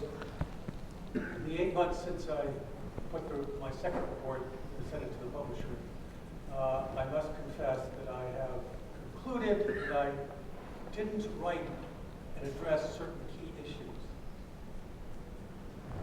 Certain key issues of integration of civilians, NCOs. I've also come to the conclusion that I missed an opportunity to really lay out some radical reform proposals about talent management in our Defense Department, what I think is demanded given the threats that we face around the world today. The Force of the Future memo that Brad authored had some very good points in it with respect to that issue. I believe that of the 3 panels that we did today, I was most interested, quite frankly, in this one, because you all have seen it from various vantage points. You all have already stated today, stipulated, that we have not just systemic problems, but we need to rethink. Do we still need the enlisted ranks so structured vis-a-vis the officer ranks so structured? With the NCOs today, as was mentioned, they're, especially the incoming young, E3s, E4s, E5s, they come to our military today with an expectation that they're going to be given opportunities to express themselves and educate themselves and to, yes, take command. So we need to rethink the warrant issue, the enlisted issue, the NCO issue, the officer issue. But there's also the issue, as I think General Fogelman mentioned, the integration, the better integration of non-career and career SESs or career civil servants. Can we not necessarily apply a military officer all the time to these PM and PEO jobs, especially when they're there for 2 years and leave? Yeah, exactly. I mean, these dimensions, we have, I hope that this opportunity, CSIS's conference today, will lead to some people thinking in the DoD about, let's think radically here in terms of what we face. But again, thank you very much, gentlemen. I appreciate your participation today. And thank you, Andrew, very much, too. Thanks, Ray, and please join me in thanking our panel.